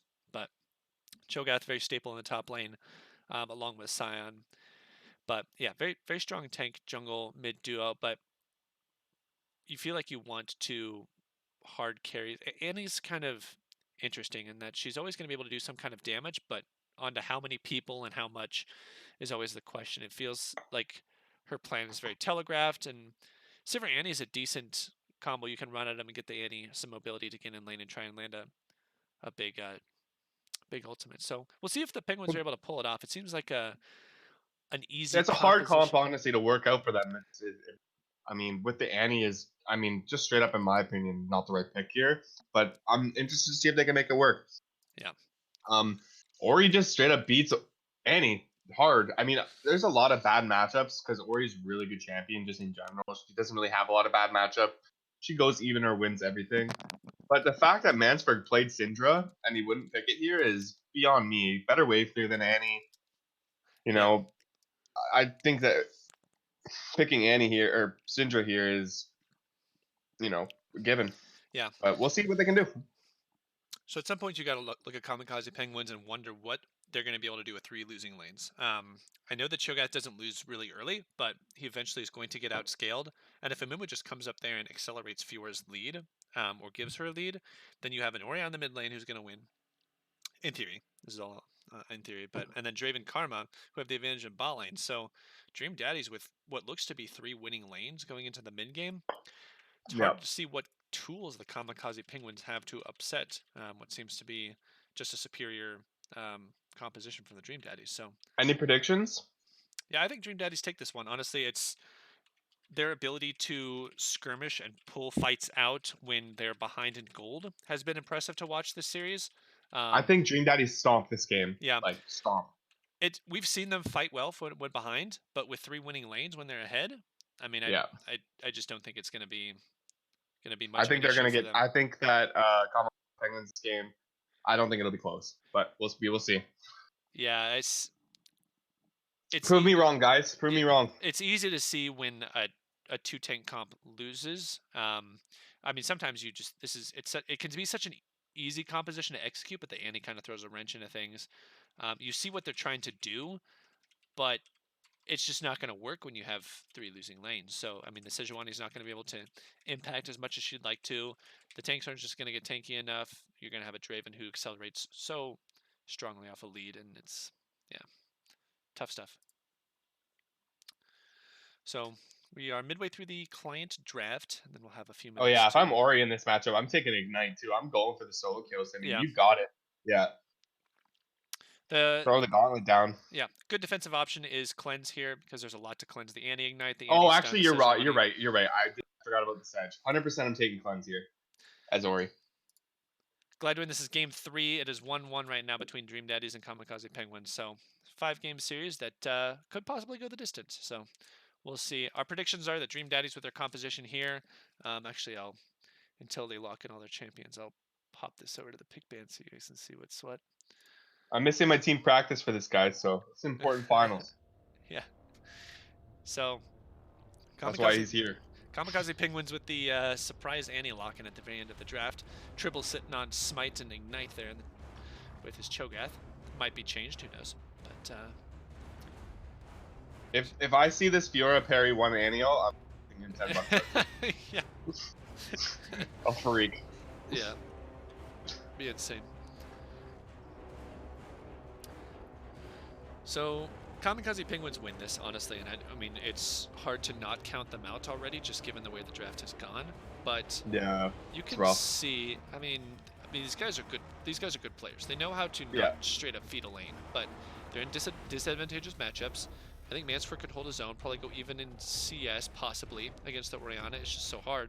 Like if your composition is reliant on you, like just trying to survive 3 lanes, if one thing goes wrong in a lane, Amumu's able to get off a gank or get a double kill bot lane for the Draven, it just snowballs so quickly against you if you're just holding on by a thread already. So Kamikaze Penguins, they have good players. The Nami is good though into the harass down there. Like it's not the worst. Imagine if they had like a Thresh or something, like then they just get smoked. Yeah. You know, the Nami does help a bit, but it's still gonna suck. But if I'm Sedge right here, I'm probably ganking bot lane, and if not bot lane, I'm going mid lane. Because no matter how many kills you get on the Cho'Gath, he's not beating the Fiora. Yeah, yeah. So, we'll see what they do. And Amumu's, like you said, 100% win rate tonight. So, we'll see if that continues. So, as we hit the very end of Champ Select and go into the Spectator League, crucial to know that Nicky Might has hung on to the Ignite on the Orianna, so he's going to be, like you said, looking for those solo kills. But that does leave the opportunity for Sejuani to look mid. And regardless of how much the matchup wins, if Annie's got her Flash Stun Ignite up and the Sejuani comes in and lands her stun, you're not escaping that without a cleanse. So you have the opportunity there, and I think Kamikaze Penguin should recognize that and focus that as a lane early, because I know Orianna just has much more range and is actually able to start taking the lead early on. Yeah, as early as level 1. So putting some jungle pressure mid should relieve Mansford of a hard levels 1 through 6 that Annie will have in Ori. And I hope that Ori takes Electrocute here. I mean, you know, you could go for the poke with the Summon Aerie or the more utility style, but if you have the Ignite, I'm taking Electrocute. Yeah, I agree. You should really all in on the one strength that you're focusing on, which is lane dominance. So yeah. I feel like there's a chance Sejuani could get split thin if Sivir and Nami fall far behind, but if they're able to wave clear and CS under turret, and the Sejuani can come mid and shut down this Orianna, there's a chance that they could escape this laning phase with minimal damage done, and then maybe execute their front-to-back comp that they're looking for. I'm gonna say 24, 25 minute win to the side of Dream Daddies. Yeah. There you go. Yeah. Put it out there. Yeah. Too much could go wrong for. Like, if things go wrong for Kamikaze Penguins early, if they take a bad fight or something, then Dream Daddies have all the tools to punish and just get into a 4-1 and dominate the mid-game. So, Jetstone, I think y'all are sleeping on the Annie pick. Yeah, maybe. We'll see what Mansford's able to do with this. It honestly is the wild card, the X factor of this composition. So, it all seems very standard and straightforward until you factor in an Annie flank that deletes an Orianna or a Draven. So yeah, it might, if it's Predator Annie and you. I don't know. We have to see what summoners he's deciding to take, but I am kind of sleeping on the Annie pick. But you know, if he has jungle help, he can do anything. I feel like Mansford's the type of player that could take the Predator on the Annie, given how much he was trying to roam on the Syndra and the Corki always making package plays bottom lane. He would be the type of Annie that would actually take the Predator. We can't see those keystones in game or in the champion select until we hit the loading screen, but I feel like he could definitely take that and make good use of it, especially if Sejuani is able to bail him out of a laning phase where he doesn't need the electricity. And they banned the Veigar, so I wonder if he plays Predator Veigar, because that's something I've played a bit. Like, not a lot, but, you know. I think in the semis he went Glacial Augment Veigar. Okay. So I know he likes Glacial Augment on Veigar, and I think Vel'Koz took it as well, if I remember correctly. But yeah, Glacial Augment's busted. Yeah. All right, let's see what we got here. Yep.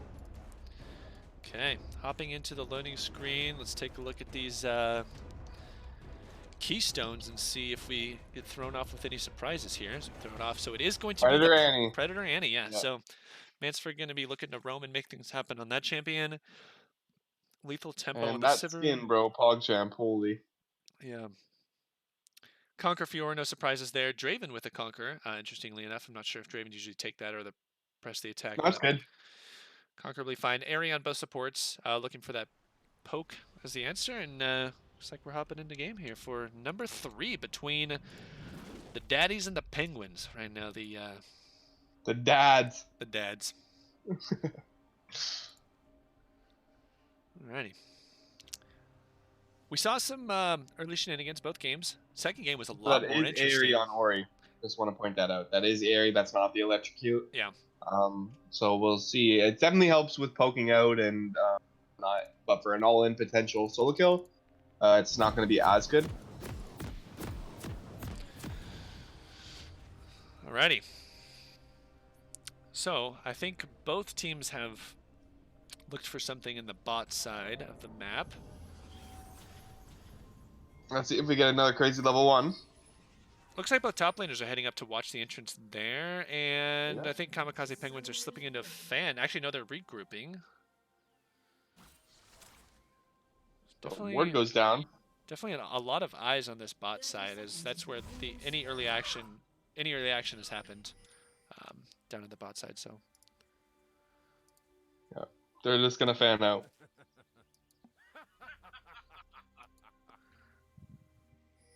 Draven laughing away down there in the tri-brush, asserting dominance.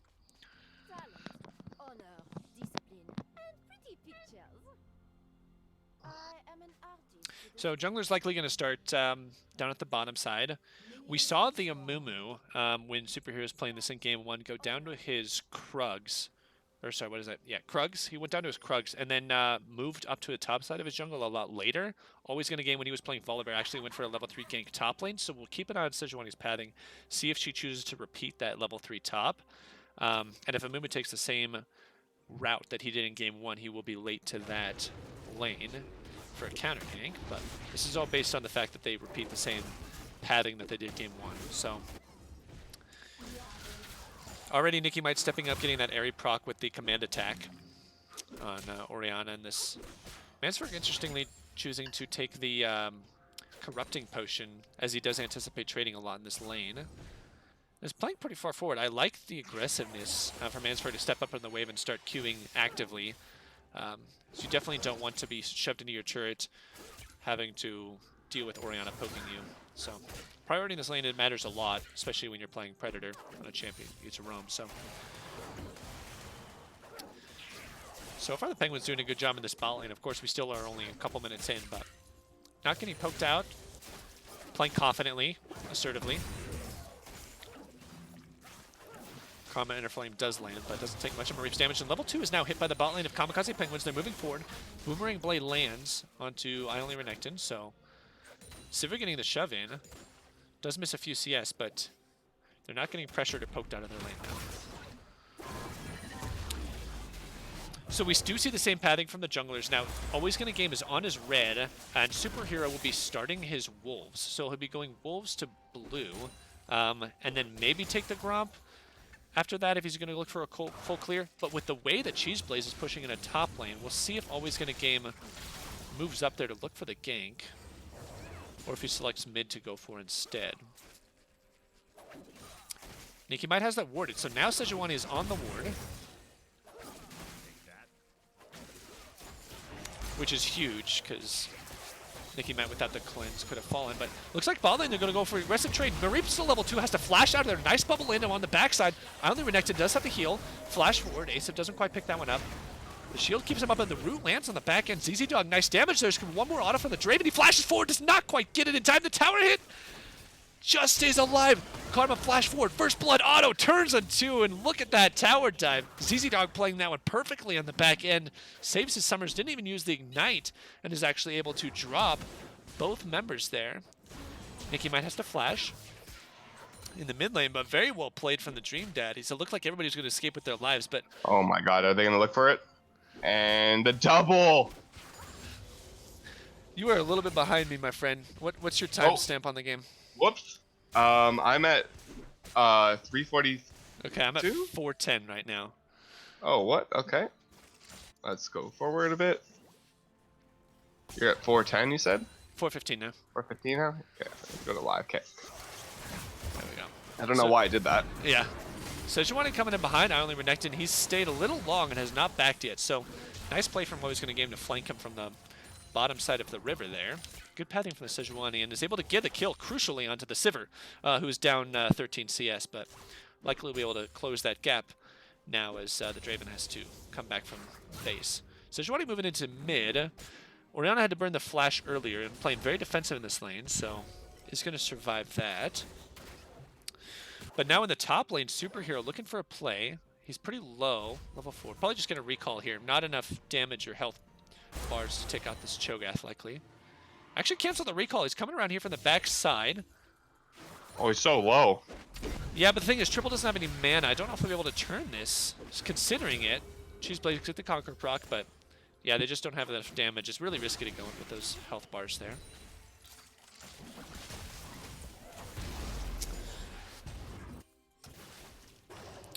Ooh, ZZ Dog maybe caught out here, but doesn't look like ASAP wants to fight as he'll be able to walk back. Super unlucky that the Draven couldn't pick up that double, but, you know, they're going to take it. Yeah. Really big. Yeah, really well played by ZZ Dog. If he hadn't gone in there, flashed in, and played that perfectly, they wouldn't have gotten either kill. So, well played by him. And now it's early Frost Fang coming in. Ooh, Triples does have quite a large health advantage. He may be able to zone Cheeseblaze off this wave in the top lane. As only Renekton looks to go in. He's level 5 to the level 3 of Mareep. Might just be able to run him down with those spinning axes. The Conqueror.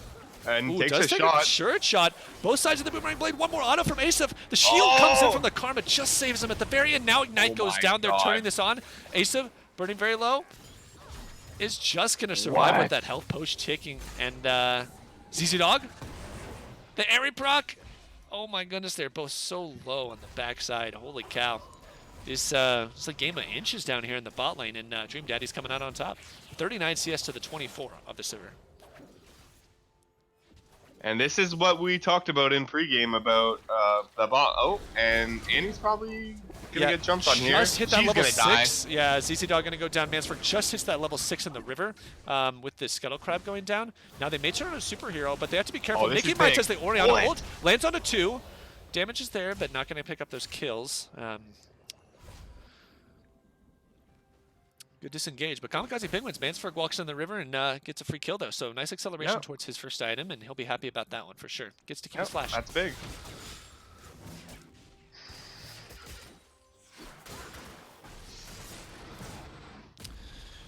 Parry. Oh, silence. The silence coming in clutch there. That is the one interaction that Cho'Gath has an advantage here. The feast is almost up from Tribbles. Oh, he parries the feast! Oh. No way! He goes in with the Q. Not going to land. The health bars are so low, and the minions are auto-attacking. Oh my god, man. To survive with incredibly low health. Tribbles is... what a great fight, though. Cheeseblaze does get the level up, though. Don't do it. One Q will take him out on the Vital. Oh, he misses at the turn shot! No, the minions will take him down, gets him in the end. What on earth? That was... Don't do it, my friend. Don't do it to me. Yeah. Cheeseblaze one Q proc on the Vital he thought was going to do it, but just took Triples very low. He missed the Vital. Yeah. Sejuani walking down to step over a ward. Not quite level 6 though, so not sure if that gank would have yielded any fruit. But here comes Mansford back with the Predator. Doesn't really have any support, so not sure if he can 1v1 this Ori at the moment. But I think he was looking for a bot lane roam at that point in time.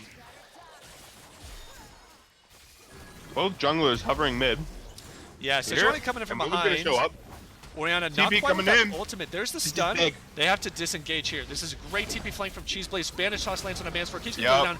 And there's the Mumu ultimate. Going to secure the kill onto Sejuani. So fantastic TP from Cheeseblaze. Been on point with those so far this series. And pings on the dragon.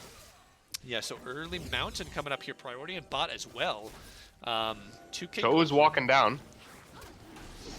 Not sure he's going to be able to make it in time. They don't have a jungler alive to try and smite this out. And yeah, with Asif and Mareep still in bot lane trying to clear out this wave, I think that's just going to be a free Mountain going over.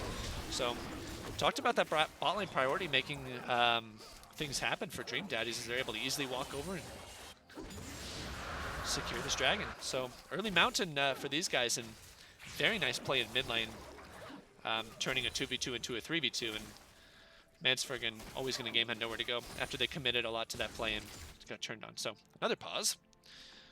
See what this is all about. Yeah, it looks like another disconnect from Dream Daddies' ADC. So see, hopefully they're able to get him back in a timely manner. But yeah, so taking stock of this game, looks like we're going to hop back into game there. Yep. Ready? Yeah, so quick little pause, but yeah, so taking stock of this game, Kamikaze Penguins have been able to find some kills here and there. The Cho'Gath with the outplay in the top lane, able to survive, barely to die from Cheeseblaze as he was hunting for that kill on his Fiora. Mansferg able to pick up a kill in the mid-river, and Sivir also able to get one as well. So despite picking up kills here and there, the gold lead is 2,000 for Dream Daddies, as they have been able to secure more map plays. They did pick up the Mountain Dragon, thanks to a great TP play in mid from Cheeseblaze. Joe's looking for it. Here, he pinks the Flash R? rush. Could be a flash R coming out. And Karma's going to walk up. Ooh, ZZ Dog takes quite a bit of poke from that Nami and Sivir. Draven is not moving. I only Renekton is not back in this game. That's awkward. And the pause comes down as the ult. Oh, this is so awkward. Oh my god, that's cringe. Yeah. Oh, and he's flaming all chat right now. Love it. Love to see it. I love it. So, the stun is... I guess we really only have the option of taking a look at this mid lane play. I don't know if I can even look at anything else. Yeah, just kind of stuck on this mid lane clip, but... Yeah, he's dead. Yeah, Tribbles is winding He's up going to come in rupture. with the Q and then the silence, and that's going to be his life. Even though he doesn't have E, he's still dead. But are they really ready this time? That's the question. I mean, maybe now that the Ori's looking at the pause, she can flash. Oh, yeah. does get the flash out of the rupture. So stun does not land quite long enough, and nice play from Nikki Mike. Quick on the trigger finger to get out of there. She was probably slamming her keyboard down like the whole pause. Yeah. Waiting for it to come back. Oh, rupture does land. Silence. No stun and that's there, going to be the kill. Ignite. Good shockwave there. Is he going to die to that ignite? Meanwhile, in the bot lane, the Draven does pick up the kill on the back end. Oh, and the execute under the turret. Orianna trades the kill back as Nikki Mike does not die. Oh my gosh. To the ignite, and Triples ends up going down to the turret. So things going from bad to worse here for the Kamikaze Penguins as they give up kills in both mid and bot. Yep. Triples really doesn't want to see this Fiora. He's just kind of like, I don't want to deal with it. I'll throw mid, and then he dies, which is very tilting. Yeah, pretty unfortunate there. 3K gold lead now as Draven was crucially able to pick up that kill. Cash in those stacks, not sure how many he had, but plates are going to go down in this turret, and that's already 2 here at 10 minutes and 30 seconds in. We got about 3.5 minutes before those wear off of the turrets. A 3K gold lead at 10 minutes is very big. Yeah, it is. You're looking at, 20 CS lead in every single lane. So, yeah, it's pretty bad. And I think they're going to try to accelerate this with an early Rift Herald play. I think, not sure if Superhero's looking to do that right now. So if they're able to get this Rift Herald in the next couple of minutes and drop it and get some plates. Sedge is tracking. Ooh, And but they're in going to pull the trigger here. But in the bot lane. Then they kill the Doesn't look like there's going to be any death in the bot lane, but the Orianna without flash is going to get caught and die. Always going to gain visits again, but in the bot lane, there's still no deaths here. Flash forward, my only Renekton does not have enough money. Or enough mana for that spinning axe. Able to turn it with the double kill. Holy cow. What an outplay from Kamikaze Penguins. And I think huge outplay there by Aza. To get the Q on on ZZ Dog. Yep, fade away. Karma wasn't fade away. He wasn't expecting. And then Draven taking tower shots. And if Ori has cleanse there, she lives. Yeah. This is good for Kamikaze Penguins. Now that they've evened up the kills a little bit, they're going to take some plates. And Amumu did pick up that Rift Herald, but hasn't dropped it yet. Okay, if I have Predator Annie on my team and this Fiora has 2 HP, I'm screaming at my mid laner right now. If I'm Cho. Yeah, I think Mansferg trying to hit a back timing or something there to finish those boots maybe, but... Yeah, he got the plate. He got a bunch of plates mid and decided that was more important, which it probably is. Yeah, guaranteed gold. Oh, Nikki might gonna start hitting on these plates. They're likely gonna get 2 more with this Rift Herald. Sejuani's here. Edge coming in. He's gonna try and go in there. Oh, Curse of the Sad Mummy gonna land. Always gonna get him in big trouble. Does flash a shockwave, but ooh, Sejuani does land on the back end. Cho'Gath is here on the backside. Rupture just misses. They've already got 1 kill into the Amumu. Not sure if I didn't see if they were in range for that plate money. I think they were, but did lose his life as a result of it. So Kamikaze Penguins now, interestingly enough, with a kill lead here in this early game. Something that we did not expect to see coming. And the blue buff donated to the Annie. Yeah.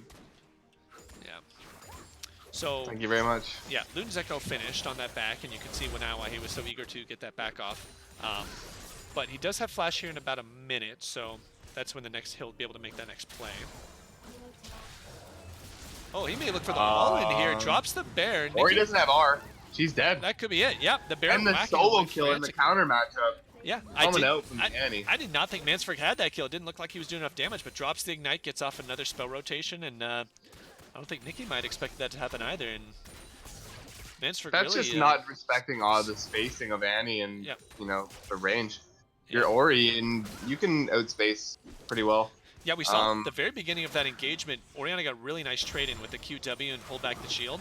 And if you kept that just distance, back off there. yeah, exactly. Yeah. Kind of tricky, but well played from Mansford, able to close in that gap and pick up his 3rd kill of the game. So now with Flash up and Tibbers going to be coming back in about 20 to 30 seconds. They may try and make a play for this dragon, but we have to keep our eyes here on the bot lane as both junglers are sitting around in the area. Sejuani jumping back in over the wall. Oh, the bot lane from Dream Daddies might be in trouble here. Sejuani coming in from the back. Amumu is here too. Yep, they're going to look for this here. Draven in trouble. He's going to try and take a kill with him as he goes down. He is going to pick up that kill there first of all. Down. Yep. So in the top lane, Tribbles is able to solo kill the Fiora, but down here we have the Draven stepping into the 1v3 and picking up the kill. With the support of his team, Mansford may get caught in rotation here. Nikki might, with the flash sombrero, kind of whiffs that one a little bit. Nice flash That's though some from rookie Mansford. there. Yeah. Channeling his inner rookie, tries to go for it. Yeah. I don't know if he like R flashed correctly, because you're not supposed to be able to flash. Oh, and Annie's gonna get low here. This is kind of interesting. Karma looking to teleport. He's gonna go down. Mansford gonna die to that inner flame there, but the Tibbers whacking wildly back onto Holy, ZZ Dog. look at him go! That's a lot of damage. Sejuani gonna pick up 2 kills. And Mumu doing the dragon the whole time, interestingly enough, but gonna be a 2-for-1 overall in favor of the Kamikaze Penguins. There's more fighting here going on. Asav is gonna kill Nikki Mine on the back end. 3-for-1, and crucially, Sivir able to pick up a couple of kills there. Yeah, I mean that whole thing was whiffed with the Oriole. I mean, it's good to go for it if you can land it.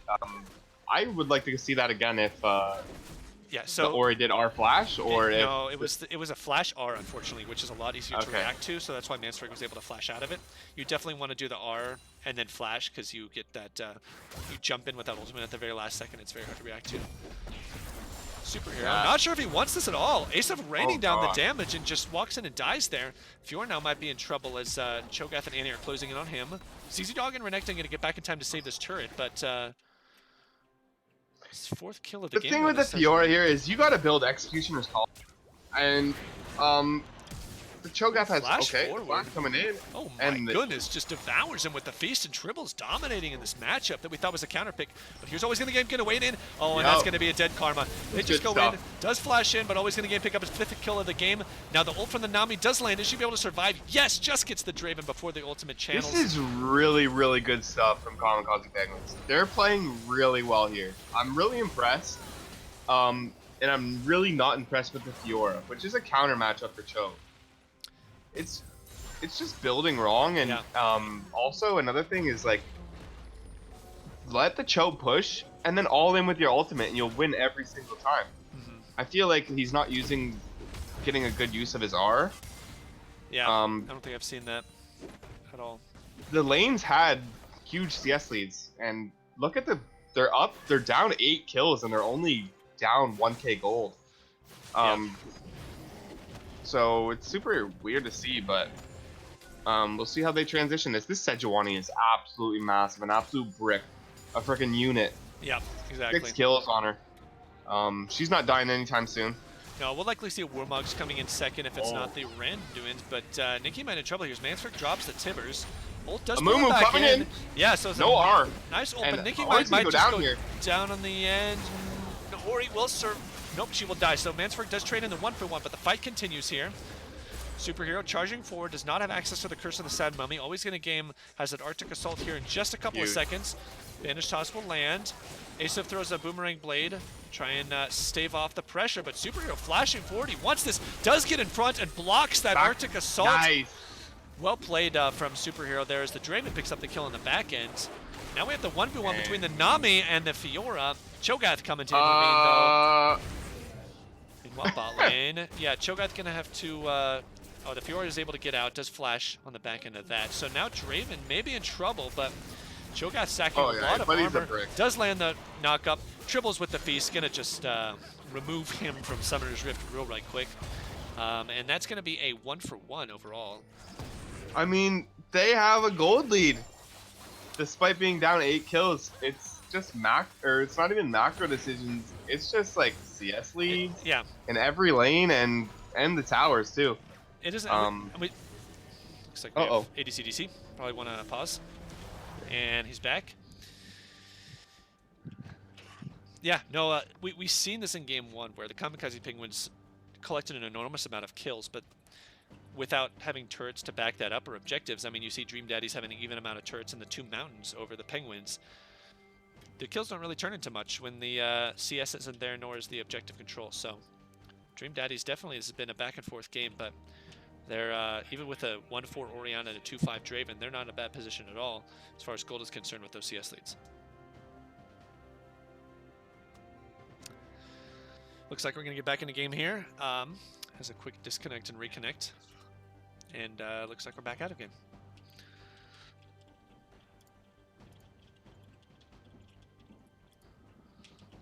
Let's see what's going on here. Ah, mid-game bathroom break. Okay, so about a 500 gold lead for the Dream Daddies. But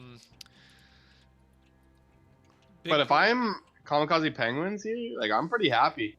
Like, I thought this would be way worse. I thought this game was going to end in 4 minutes, but they have a real chance to win. Yeah, they do, and crucially, the Sivir is actually with 4, 2, and 3, not quite Draven level of gold. Actually, that's kind of interesting to notice. With the Draven being 2 and 5, actually has 15 or about 1,300 more gold than the Sivir does. So that's kind of crazy to see, but still. 3 times that Orianna died to the Ignite. If she took the cleanse, yeah, this is a significantly different game. Yeah, I respect trying to play aggressive and take advantage of a counter matchup, but you got to realize that the Sejuani, if she sees you without cleanse, is going to come in and take advantage of that. So, well played from Always Gonna Game. Again, like you said, beasting on the Sejuani, able to be right place, right time, affect so many fights in the bottom and the mid lane. Another thing is like, just because you have the counter matchup, doesn't mean you need to solo kill your opponent. Like, sometimes, you know, like, I'll play, like, certain matchups just because I know I'll be able to out and that will beat you. I know I won't be able to kill you because, you know, I want to respect the jungler, but exactly. You know, playing this Orianna, you just poke her out and lane. You can't do anything. And that's the point of the counter matchup, is the matchup will work itself out in the end. You don't have to do anything crazy. The onus is not on you to make that happen. It's your champion will eventually, or even not eventually, just even in the early levels of the game, your champion will just be better than that one. So you don't have to bend over, go head over heels to try and make something happen. So. Yep. And honestly, the win condition for sorry, I'm having a brain fart. Dream Daddies is the Fiora, because they have 2 tanks. Oh, Draven, and that's a dead Draven. Caught and deleted, as you were. Dragon Fiora needs to do work here. Yeah. Triforce and looks like we're gonna go into that Ravenous Hydra, but she's going to be splitting top, and I think they're just going to have to give up this dragon. They don't want to fight it or lose any more lives to that. She needs to build Executioner's Calling. It's not even funny anymore. They have Nami Cho'Gath, and it's an 800 gold item, and you're getting crazy efficiency from it in a 1v. They're going to start it up. Yeah, I don't want to see Dream Daddies contest this at all. Just the fact that they don't have the Draven there. Maybe they're Pull going the to trigger! try to anyways. Pull it! Parry! Oh man, Let's this take a is look at hard the to bot watch. lane. Dragon is actually at about 3,000 health. So it's going to be a 3-for-4. Draven's on the way. Amumu's going to go in. Ultimate's going to pull back. They're going to get 2 kills on this. They turn the fight in their favor and the stolen And they get the dragon. Drake. Holy cow, this does not turn out well for the Kamikaze Penguins at all. Sejuani going to And try to get Sedge something in back their on the own back world. line. Yeah, not sure if he's going to be able to survive there. Does go down, does not pick up ZZ Dog in the end. And Kamikaze Penguins have to scatter. The fight goes horribly wrong for them. Oh wow, this is Amumu, man. Amumu OP. Yeah, he really turned that fight, was able to smite the dragon, pick up a kill. Shockwave instantly pulled in Mareep and took care of him. And yeah, that's a good fight there by the Dream Daddies, and a fight that I thought they had no business taking, but The Kamikaze. Fiora here, like, does she not know that you can parry the Q and or whatever the knockup is? Oh, and that's a dead Mansford Drake. goes forward, yeah. Carmen not able to make it here in time, but they could trade on to Mansford as Yep, they will. Nikki might And they can has to probably 1v2. Sivert. Oh, but nice auto attack. Kibbers. Huge damage there from Asef as he's able to turn it and get 3 kills there. This is bot difference. That's what I type in all chat. Yeah, exactly. So exhaust put onto the Fjords. He jumps forward. Ult goes down onto Mareep, taking a lot of damage. Nice bubble, able to stave off of that. Let's see, Tribble's looking for the jump. Nope, gonna be there and able to dodge out of that rupture. She still has a heck of a way to go to survive, as Sejuani's going to be cutting her off from the rear. Sivir could roam up if they wanted to secure this kill. If she has parry up again, she should be able to get out here. As 2 tanks bearing down on her, though. One more Oh. dash. The Chilling No, that'd Smite be- will slow it down, and the Rupture will pick up the kill. So, eventually run her down. Gold is dead even, but Dream Daddies, despite being downtown kills, have 3 mounted dragons. And Yeah, this is really just poor use of Fiora. The amount of times where, I mean, maybe I don't know if she has parry up, but I haven't seen one good one yet. So, yeah, it's a poor use of Fiora. The Orion is back in the game after that dragon fight, though. yeah, Honestly, I don't know what to say. Like, should the Fiora split? Should the Fiora be team fighting if she doesn't know how to correctly split? It's complicated because they win fights with Amumu Oriana. So, we'll see. yeah. Got a little bit of a fight skirmish here in the mid lane. Mansford going in with the Predator. He's Yeah. going to drop the Baron on 2 members Both of despite them. the Shockwave. Going to delete 2 people, and he gets the flank off perfectly. Able to land a 2-man Tibbers, and that's just 2 people gone. So, And the 2 and 7 Draven can 1v1 the 7 and 2 Sivir, so that's always a nice champion. And that's Titanic on the Fiora. Pretty good. yeah. That's, Even though you kind of need the lifesteal if you're going to try to 1v1 the Cho. It's a tank. You need You need to have survivability. Maybe the Death Dance will come out here. we might see an attempt on the Draven's life here as Nami's coming in for the flank. I Yep. think Only Renekton may realize that. No, he's stepping forward here. This could He be a does have- nasty 1v2. He does have the And blood steal. whoa. He's life stealing quite a bit. One more auto, and that Draven, despite being 2 and 7, just takes him down. Meanwhile, Mansford getting Nice. caught in a 1v2 situation as Fiora is able to pick up a kill for himself with the Titanic Hydra completed. And Dream Daddies pick up 2 of their own. But here comes the second attempt at a flank, and I'm not sure Only Renekton is getting out of this one. Takes an extra turret shot for good measure. CC gets locked down onto him, and Killinami. Oh. yeah. Yeah, but I just think that's nuts. Just 2 and 7, Draven, 2 items. Just 1v1 the Sivir, why don't you? Casually. OP champion. Yeah, Style. flashes in. Yeah. We're at a lull again. The game is so even. Not quite a lull, as always going to game, going to flank around, does have access to that Glacial Prison. Shockwave does not quite land on anything. Rupture's going to knock up this Orion, and that's going to be curtains for her as the Feast will signal her demise. Maybe whacking a bit on top lane turret, but with Fiora back in there, likely going to have to get out of here. Not sure if Kamikaze Pickers are going to try and chase with the Sivir here.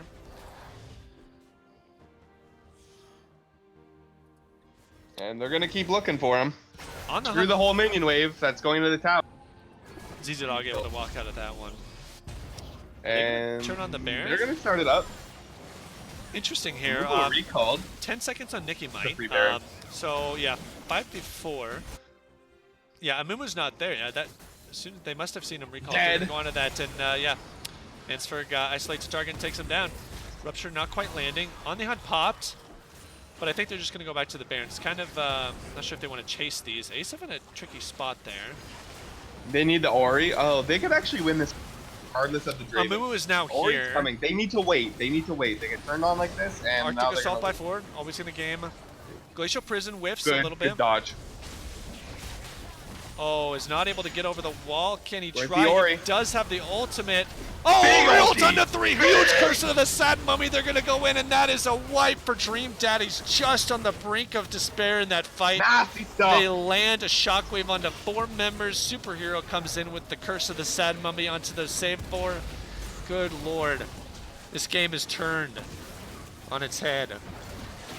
This series, man. These teams are so evenly matched. Draven's gonna get the steal right here with all. Okay, no, not an actual steal, but you know what I'm just saying. At this point, it would have been just clinical to see that Draven steal. Like, whatever. You know, that's just another part of the Would have been series. nasty. Yeah. Man, the Ori all 4-man, 5-man. I wish we had replay technology. I want to see that again, man. That was so sexy. I mean, Yeah. just the wombo combo coming out from Dream Daddies. That was unreal, man. Without the Draven too. Like I said, I knew that they'd be able to just with the team comp that they have. Yeah. The Baron burn is not great at all from Kamikaze Penguins. They can't get that thing very low quickly with the Sivir and the Annie. So the Dream Daddies, by poking around and kind of running around in circles and making Kamikaze Penguins chase them, they're able to stall long enough for the Amumu to get there, and the Orion as well. So one thing that did happen that fight was the Sivir tried to flash over the wall to get the Amumu and fail flash, and then right after that the Oriana ulted and it nuked all of them. Who knows if oh, here we go. Answer crops the Predator. And Ori's gonna go down. Oh, maybe. Oh, Shockwave lands. okay. The creeps could take her down. See if Mansford is able to barely survive this Nami's one. hog. Oh, we see the top lane fight coming out here. Mansford is oh, you're dead. Gonna be fine. Yeah, they're gonna be Nikki looking for goes somewhere else down. on the map here. Yeah, so 4 Okay, members the from ult Penguins. did go down on the from the Fiora on the Cho'Gath there. Just couldn't kill. Yeah, that fight was disengaged. I think Triples had to flash out of that one. Yeah, yeah. Yeah, so despite that early game, Cheeseblaze able to hang on, and with those couple items complete, actually able to take things to the Cho'Gath now. And Superhero coming around the back, Vanish Toss does land. Cheeseblaze goes in, that's going to be the Curse of the Sad Mummy, and they take out the Cho'Gath.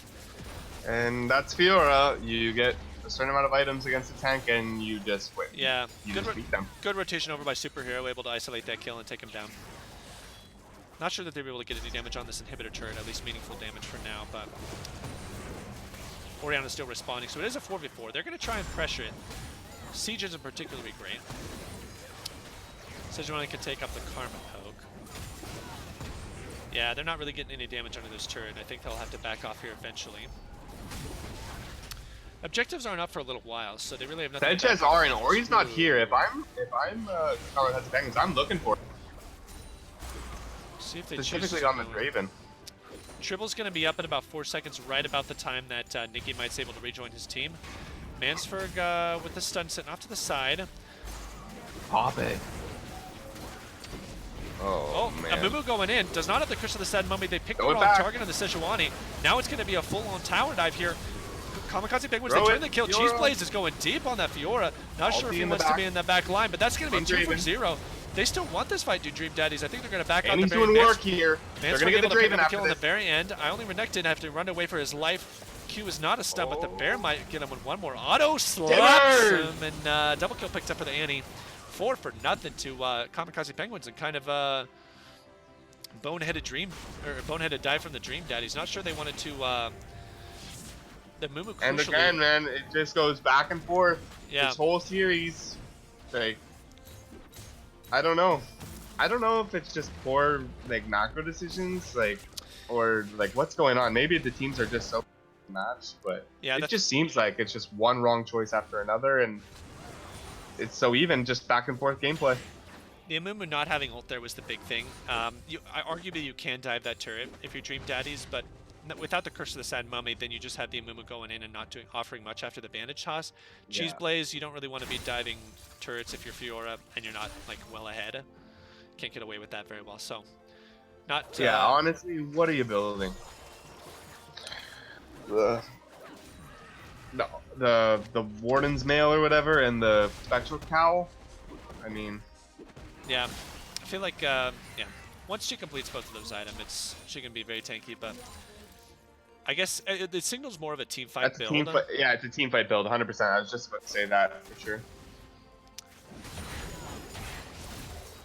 Amumu bot, gonna try and bring up that wave. See if they can get that last inner turret remaining. Cheese Blaze trying to bring in top lane. They got a bit of a 1-3-1 going, but the engage is here from Kamikaze Penguins. The ult lands on only one. Mansford is the only one who gets received that ultimate. I only Renekton kiting things out is going to go down to the very end. Sejuani picking up that kill. Nikki might now in trouble. Amumu, is he going to be able to keep it here in time? Flash, Curse of the Sad Mummy onto 3, but there really is no follow-up. Both Oriana and Draven are dead. They're going to lose their third member here. Kamikaze Penguins get one kill back in return. Doing work in the back here. I love it. Hey, he's hitting away. This is the one redemption for Dream Daddies, is that they're going to get the inhibitor up here. And kill him. Now, Kamikaze Penguins are in a tough spot here. Despite winning this fight, they can't really take anything without the risk of losing their base. Conquer procs from Cheese Blaze, dodges out of that rupture. Oh, the feast on the backside does take him down in the end. Cheese Blaze kind of a fadeaway kill there. We'll take that one up. Not sure if always win a game wants this fight. ZZ Dog gonna heal up. Another inner Karma, flame. by the way. Yeah, red buff. Doesn't matter. Another speed buff. Arctic Assault's able to safety, and I think this might be it for the chase as Nami's making her way down. Here's Nami. ZZ Dog has to be careful not to chase too far, and looks like she'll back away just fine. So, and the big girl doesn't die. So yeah, really good stuff from the Fiora getting the split push there top. You're building tank though, so you should just commit to the split push build and end the game. You would have been able, if you, instead of buying those two items, which is about 2,400 gold for those two items, and you build damage, you build, you know, that's dance, or you buy the Executioner's Calling, like I've been saying all game, you probably kill the choke. Kamikaze Penguins, they do get a pick here into ZZ Dog, so I think that may be enough for them to start the dragon. They do have to be concerned about the top lane pushing in. They might just want to grab this dragon and then head out. Dream Daddy's looking to pressure here with the Orion and the Amumu. Big! Oh, they go in. Oh, this is going to be secured by the Kamikaze Penguins feast from the Cho'Gath, but here comes the fight. Rupture does not quite land on the backside. I only Renekton kiting this out. The Curse of the Sad Mummy is available for Superhero. Mareep going to get caught on the side from the Nami. That's going to be Cheese Blaze arriving, and they might just run down this fight. It's a 1-for-0 overall. The Predator going to be caught from Mansford to try to get away from this. Tibbers still waiting on that. He's going to land that. They're going to secure the Sivir, and he goes down as well. Goodness. There it is. TP in top, end the game. I think they have the opportunity to do just that here. Only 2 members alive, and it is both the tanks here. Carries have to be careful not to die to these turrets. I think they just need to... Yeah, there's the TP right there. There it is, yeah. The thing is, the other 3 carriers are going to have trouble rotating around here, so Kamikaze Penguins might try and just kill Cheese Blaze. You can see them taking a long rotation through mid. Cheese Blaze able to walk out of here. So they still have 20 seconds left on the death timers for both carries. Mareep is up in 6. Can they end here? They do have 5 members, but some of them are pretty low. The waves are not here. 10 seconds on Asav. Redemption comes down, going to heal him up a little bit. It is a 5v3 here, but they might have stayed a little bit long. Yeah. Good parry. Oriana going to go down. Now with 3 for 3. Where's the Draven?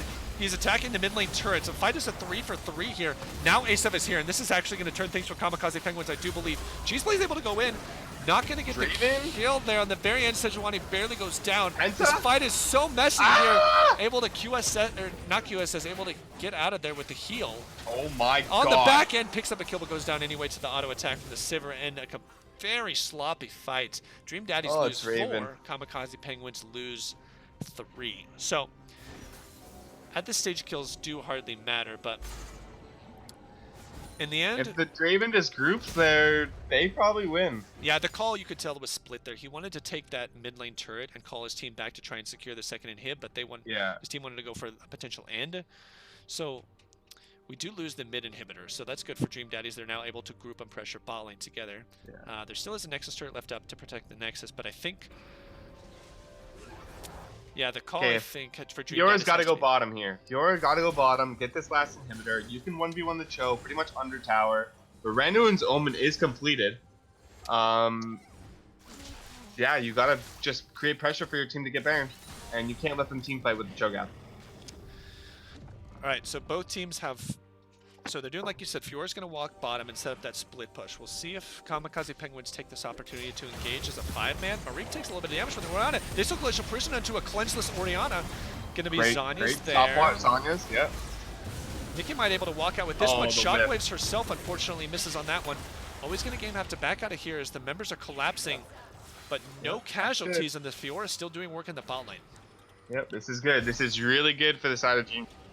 They gotta just slow play this out, burn them, or like, you know, starve them, because the means are gonna push here. So no ults from the Sivir, the Nami, or the Sejuani. So Mansford still has his if they want to look And for for some reason, they stack 3 bottom, and yeah. Okay, they might be committing to this push. Yeah, definitely throwing they are. the Kamikaze Penguins off guard here, as they're They don't know not what there to to do. contest. So we see this turret going down pretty quickly. Teleport goes to the turret. Not sure Cancel. why, as it gets taken Cancel. out.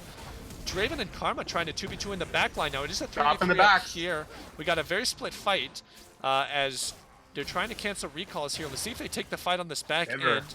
Asif stepping up. Amumu's going to come and try and flank this. They're going to try and kill both tanks. Curse of the Sad Mummy is not available. She's not able to get that Amumu. But Draven here is going to wreck that health bar. They go down. So 1 kill down for the favor of Dream Daddies. Meanwhile, Cheeseblaze takes the inhibitor, but Sejuani may look to go down as well. Throws the Glacial Prison behind her.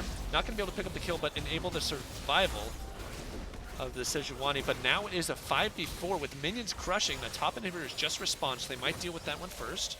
1 Nexus turret remains. Asif trying to wave clear as best he can. Always going to gain pressure forward. No Glacial Prison. Mansford still has the Tibbers. We're looking at that. Asif could pop the On the Hunt if they want to chase some kills here. Predator is down. Tibbers goes on the Fiora. That is 1 dead Fiora. Shockwave is going to land only onto the tank, but very low health bars on the side of Dream Daddies. Nice Curse of the Sad Mummy does get 3, but looks like those are going to get deleted. Yeah, so it's going to be loss of Oriana and Amumu. Now only Can the with 2 Draven do people something left. magical here? Nope. Not quite. Kamikaze Penguins defend their base. And 3 inhibs down, it's looking bleak, it's looking, but they get 4 kills, they don't quite get the ace. They're gonna run the Baron here, and they're gonna leave the Annie to get the waves. Yeah, so which is the right call. The Sivir will nuke the Baron. They have, they don't, I just realized that, Dream Daddies have Triple Mountain. They literally could have just left and done the Baron at any point. they're going to be taken out. I wonder if they have enough time to rotate over to the Elder Dragon. 10 seconds left on average on those spawns. Dream Daddies, luckily get triples and feast stack off of this one. Okay, and they're going to pull the trigger here? Karma somehow is in the middle of their jungle. They have vision. Not sure how Predator? she got there. Predator is not available. I think Z-Dog's just going to walk out of this one. Meanwhile, the Kamikaze Penguins, the rest of them are going to head down to this Infernal Dragon where they will meet Dream Daddies in the 4v4. They can't Yeah, stay. they're going to recall. Yeah, I think Mansford might need help with this wave. Sedge should have been, oh wait, actually they have good vision. Sedge has to look for a steal here. Yeah, they have no priority in this dragon anymore. They just lost their Nexus turret. Mansford needed help on that wave clear a little bit sooner. Karma might be caught out. ZZ Dog's still hanging They around. nuked that. Oh no. That wasn't even funny. Ooh, nice little that's boomerang okay. blade on the black side, but you still have 4 members now with this Elder Dragon buff off of a 4 dragon stack. Open Nexus, I think they might try and pressure for the end here despite being into a 4v5. All ults are up from Kamikaze Penguins except for the Sivir ultimate. No flash for First Sivir off, and I'd Nami. get the mid in here, but they're We're just looking for the it. Curse of the Sad Mummy. The Righteous Boy in the backline, they're taking care of the Draven. He has been They're just deleted. hitting it. They're focusing They're the just Nexus hitting here. They might not be able to take this my down, God. actually. I think the Kamikaze Penguins defend this. They're just Just a hitting few it. more autos. Knock up with the choke at the rupture onto 2, and they clear the base. One more hero there, and they've been aced. The Dream Daddies fail in their efforts to take down the Nexus. Kamikaze Penguins hold on. What is this series, man? Oh, like just go get the mid inhib. So, 30 seconds left on Draven. A little bit more on the top mid and jungler. Likely the most they'll be able to take here is a mid lane inner, if they even get that. We'll see if they pressure for an inhibitor. But If I'm Fiora, I'm like spawning and instant TPing in the base. yeah, I definitely think she can 1v1 the 1v1 the Annie. Yeah, especially with the completed Spirit Visage. Yeah, I think we might see that here if Kamikaze Penguins aren't careful. They have to realize that TP's coming up. It is If 14 Kamikaze seconds. Penguins can end here, they can't end. They can get an inhib though. Okay, Yeah. so they're going to recall now. They have Baron. Okay, this is good from Kamikaze Penguins. Now they can get back Yeah. to base quickly. The TP is now off the table. Yeah, this is smart from them. Oh my god, it's crazy. Like, that whole decision to just try to hit the Nexus, that's gonna cost them another like 5-10 minutes of game, or not 10, Yeah. probably like 5 minutes of game time. The Penguins played that really This is well. an absolute fart burner, bro. Yeah. 40 minutes into this. Okay, Draven, gonna take the red. Okay. Kamikaze Penguins played that last fight really well. You could see that Cho'Gath and I think somebody else snuck behind the team and were able to kill the Draven before we could even get close to the Nexus. Otherwise, those last two autos from him might have been able to do it. Yeah. So what played on that fight? But it looks like Dream Daddies are going to go to the source of the crime and try and get down that last inhibitor to expose the Nexus. Neither Baron nor Dragon are up in quite a while, so the focus is definitely on this base here. You know, they want to save. Another thing is, when they get in fights, they want to save. They should be saving the Amumu ult and the Orianna ult for when it's right. When they're all lined up, just delete them. You guys have two ultimates that synergize very well together. You can win this if you just flash Q in, flash R, and you get all the carries. You put Ori puts the R on the Amumu, and that's game. They just have to have better synergy.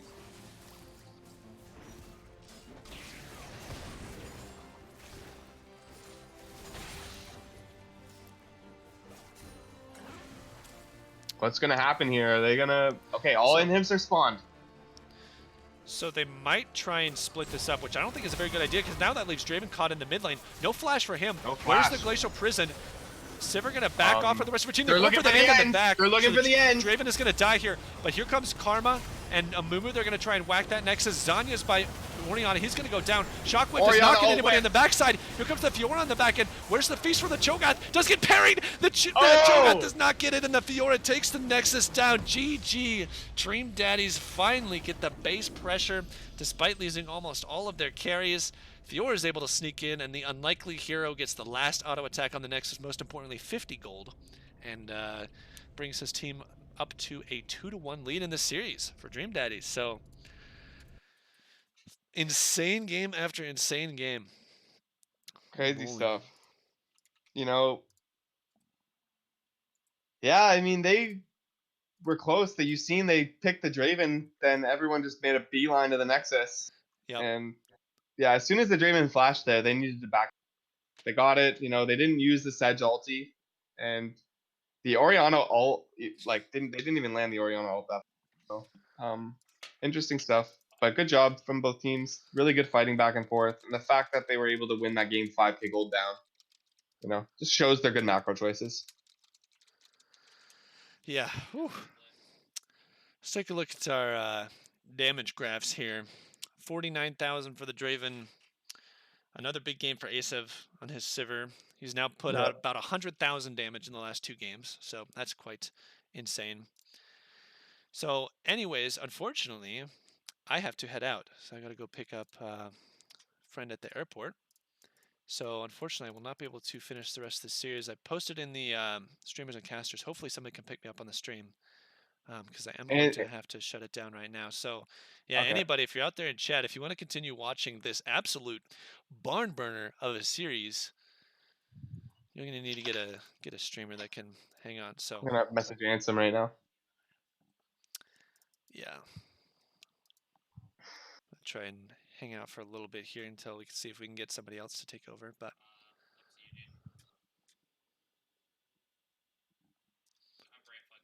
Ansem said sure. okay, awesome. Hello. Hey, what's Hey, up, Ryan? Ansem. Thanks for picking me up on the stream. I gotta head out, so you are not gonna want to miss the rest of this action. This has already been insane. I've been watching. Holy shit. Okay, let's do let's get a little homework done here. Oh man, I need to count up the total combined kills for both teams this series. That would be quite the project. So the last one was like 82